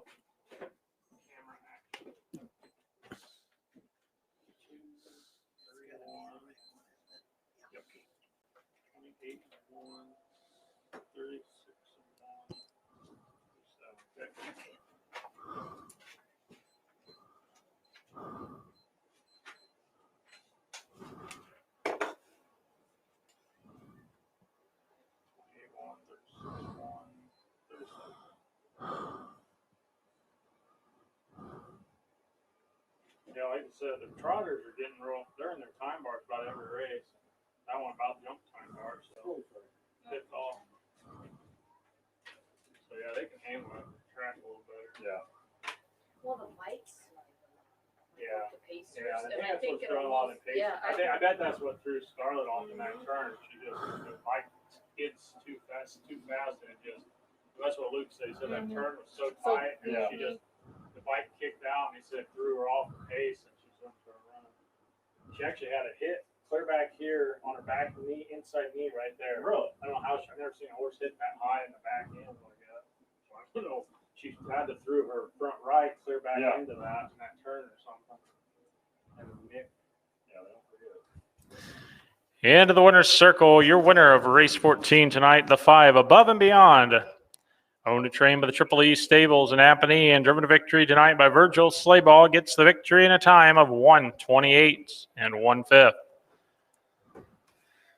2 more races to come tonight. A featured trot race up next, senior free-for-all trotters, field of 4, going to post. And then race 16 will be our final of the night, the fast free-for-all pace second division, race 16. Then we will be done for this evening. And don't forget to come back tomorrow night. Another 16 heats of racing tomorrow scheduled. Post time tomorrow, an hour earlier at 6 o'clock. So we're lucky we can get out of here maybe before the light. We have to turn lights on tomorrow night.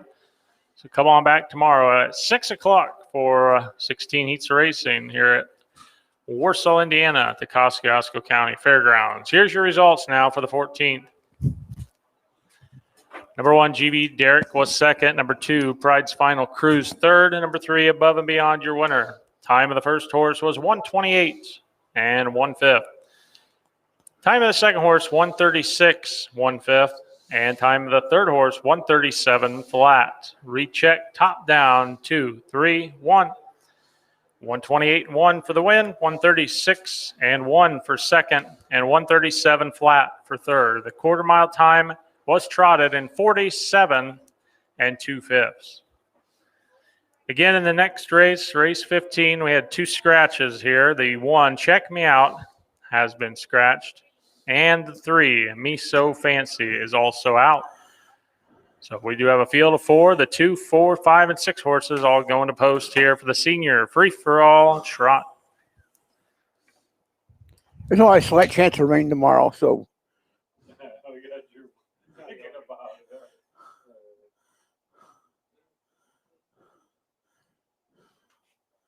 I know. The more you guys talk about it, the more I'm tempted to take it with me.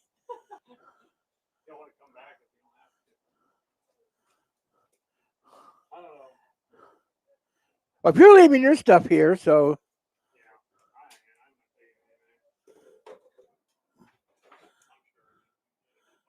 We had a really good chance of rain today. They said a 100% chance of storm at like 7 or 8 o'clock tonight. We were supposed to get.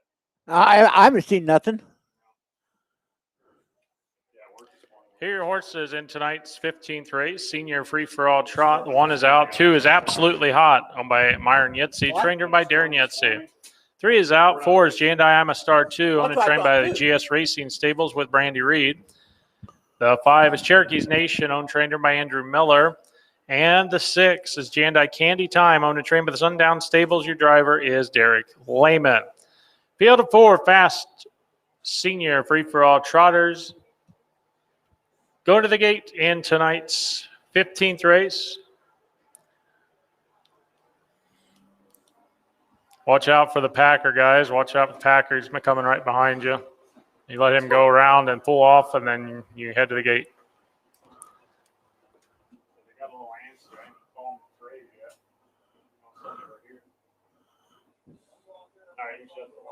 Okay. How did they not hear the Packer? Right behind them, I could hear from here.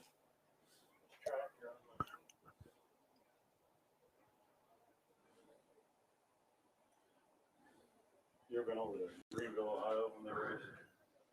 Oh, that's I'm pretty dark county for they race at night. They're standing all week. It's freaking sweet. Really? Yeah, it's awesome. I don't think I've been there. It's a night race. I can't remember the name of the one. Nathan, how far would you say? How far would you say it's hit from here to Napanee? 20 minutes. Okay, Mary Beth, about 20 minutes. Mary Beth, ask. Yeah, it's pretty close. 20,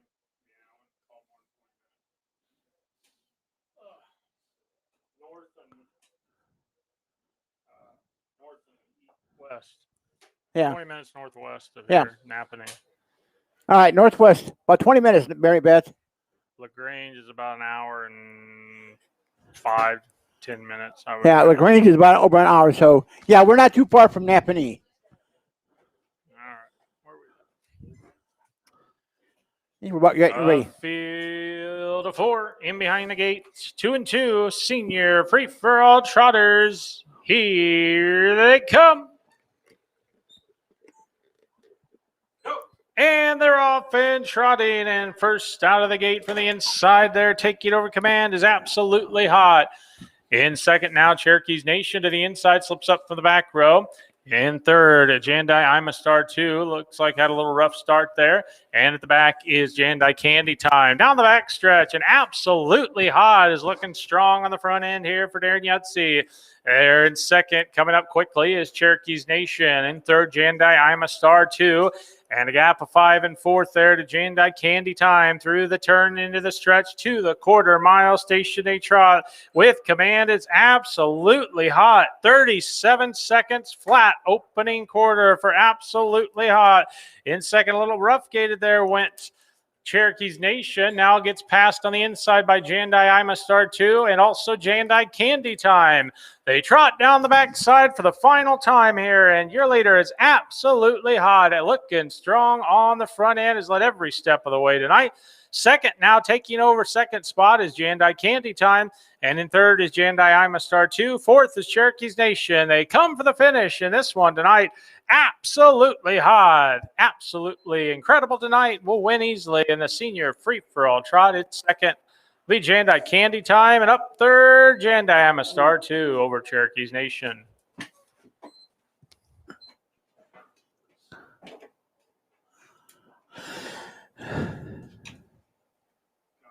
Okay, on that second thing, you're gonna do your thing, right? No, that was third and fourth. Oh, I'm sorry, okay. So, yeah, we don't do it. Oh, Yeah, I'm sorry. one more time. Yep, got it. All right. Yeah, third and fourth were the ones that were last Okay. on, but yeah. Yep, that's what I got. Good. What's your problem? I'm gonna smack the shit out of you if you don't settle down. Then I'm going to tell your son that you did that. Oh, okay. I don't want that. I don't want you to do that. He can't take me. 14, 4. Okay. But I'm not gonna let him try. He's 30 years younger than I am. I know. I was thinking the same thing. 14 races going to take over 3 hours. It's because of so many breaks, I think. Like, we could've It's just the always- first time here. Yeah. Nobody's in a routine. Go down the track to the winner's circle. Winner in race 15 is the 2 Absolutely Hot. Goes gate to wire tonight for Darren Yetzi. Never looking back and wins here in a time of 1:14 and 4/5.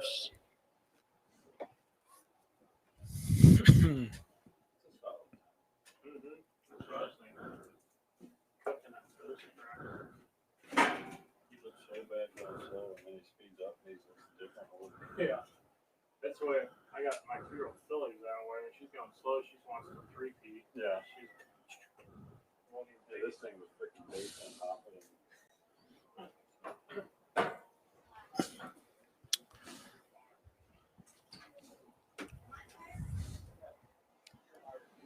Results are official for tonight's 15th race. Results from the top down. The 1 was scratched. The 2 Absolutely Hot, your winner. The 3 was scratched. 4 Jandai Ima Star 2 was third. 5 Cherokee's Nation was fourth. And the 6 Jandai Candy Time was second. The win time 1:14 and 4/5. Time of the second horse 1:19 flat. And time of the third horse was 1:22. Top down, scratch, 1, scratch, 3, 4, 2 on the bottom, 1:14 and 4. The win, 1:19 flat for second, 1:22 flat for third. Your quarter mile time, 37 seconds flat.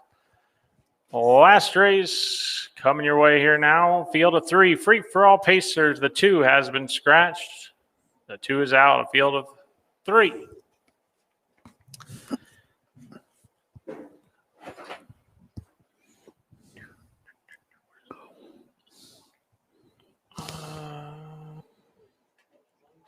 Yeah, Mary Beth, we're not very far from Napanee. Oh. Because I was like, you got somebody in the car with him. Take him back here. Oh, God. Only 2. I think we're ready to go. I don't think we're packed or dragging or nothing. Jeremy Shutt.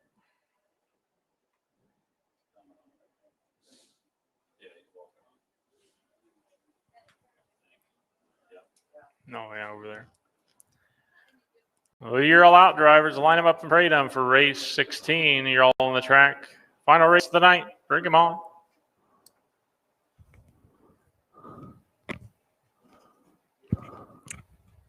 Well, 7-1.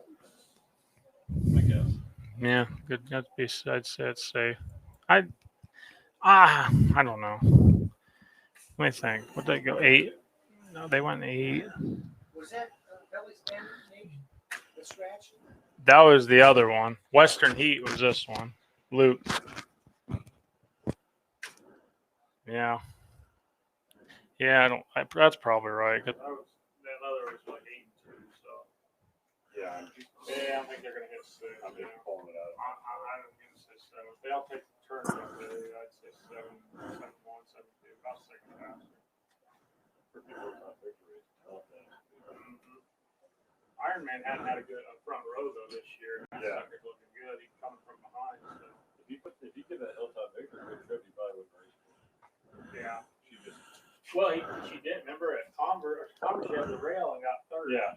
But she wins from the 7 hole and the 6 hole, 3 and 4 wide the whole time. Yeah. I think they're parading. Just gets too easy from the 1 hole. Here come the horses for race 16, 106 and faster, second division of the free-for-all Pacers. The one is Cherokee's Ironman, owned by Arnold and Robin Manders of Bermuda, trained by the Triple C Racing Stables of Napanee with Jeremy Chupp. Number 2 has been scratched. The 3 is Sir Cool, owned and trained by the Rocky Ridge Stables of Shipshewana, Indiana. Your driver, Jason Yoder. And the 4 is Hilltop Victor, owned, trained, and driven by Rose Bontrager of Shipshewana. 3 Fast Pacers going to the gates in race 16. We want to thank everyone again for making tonight possible, all of our track crew and helpers. And thank you to everyone here at the Fair Board for setting everything up for us. And again, we know things get just faster and better as we go on. We continue to work on the track, so everyone bear with us and hang in there. But again, thank you to all the racers for coming out. Look to have more the next time we come back here for the fair and at the end of the season in September. Thank you to the Cook Shack. And if you didn't get a chance to get up there tonight, if you come back tomorrow night, we'll be here at 6 o'clock. Make sure you get to the concession stands for some good food. They're heading to the gates in race 16. Inside out Cherokee's Ironman, Sir Cool, and Hilltop Victor. Free for all Pacers are off and pacing 3 across the track into the first turn. Cherokee's Ironman leads them there. In second to the outside, Sir Cool finding some cover. Hilltop Victor down the back stretch. They pace here for the first time. On the front by a nose is Cherokee's Ironman. To the outside, second is Sir Cool. In the pocket is Hilltop Victor. 2 and 1 as they pace around the turn and come to the stretch. First time by Cherokee's Ironman will lead them first. In second, Sir Cool. Opening quarter, 34 seconds flat. It's Cherokee's Ironman, Sir Cool. Hilltop Victor looks to pop out now as they go down the backside. Final time. Cherokee's Ironman still leads them. Sir Cool is second. 3 wide is Hilltop Victor with a drive as they round for home. Cherokee's Ironman by a length. The outside second is Hilltop Victor, but at the finish tonight, Cherokee's Ironman goes gate to wire for Jeremy Chupp. Second will be Hilltop Victor, and Sir Cool up for third. Lights, camera, action. There we go. Sorry about that.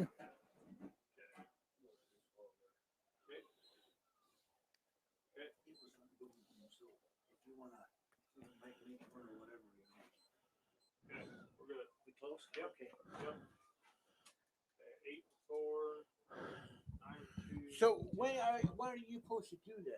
What? 60 minutes? No, what you told me earlier that your son told you. Oh, I'll try to remember tomorrow night. Okay. I'll believe that when I see it. Huh? Yeah, whatever. Whatever. 110 and 1. Do you need the radio or leave it here? Or? I'd say leave it. Yeah, I just leave it up here. Well, let's hear a round of applause for these drivers for our first feature race here in Warsaw. They did a great job. The horses handling the new surface. And your winner here is the number 1 horse, Cherokee's Ironman, driven to victory by Jeremy Chupp. gets his first victory here this season for this 12-year-old gelding out of Cherokee Parks and Shady's Libby. Paces the time for the half in 1:08 4/5.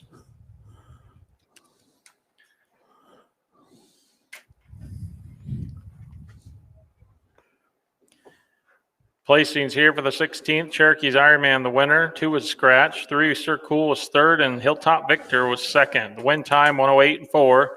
Second horse pace, 1:09 2/5. Time the third horse was 1:10 1. Top down 1, scratch, 3-2.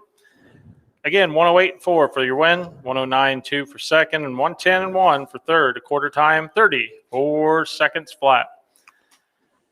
And again, that concludes the races tonight here at Warsaw at the Kosciusko County 4-H Fairgrounds. Thank you to everyone for coming out. Don't forget, we'll be back tomorrow night, post time 6 o'clock, 1 hour earlier tomorrow night. Hope to see all of you back here. Bring your neighbors and friends with you. We'll have 16 races scheduled tomorrow night as well, so come on back tomorrow evening. All right. And next weekend, we'll be at Napanee Raceway. 7 o'clock on Friday night, 6 o'clock on Saturday. So a lot of great dates coming up. If you need a schedule, see somebody, anybody you see or that's on the back of the race program. So get that for you and have a safe trip home. Again, we'll see you tomorrow night here at Warsaw at 6 o'clock. All right, folks, we'll see you tomorrow night. Mary Beth, we're not too far from Napanee, and this is the first time to put the new track in. That's why we're here at Warsaw. This is a brand new track here at Warsaw. So we will see you tomorrow night, 5:50 approximately airtime, 6 o'clock post time for night 2 here at Kosciusko County 4-H Bear. Until tomorrow, good evening, and we'll see you tomorrow.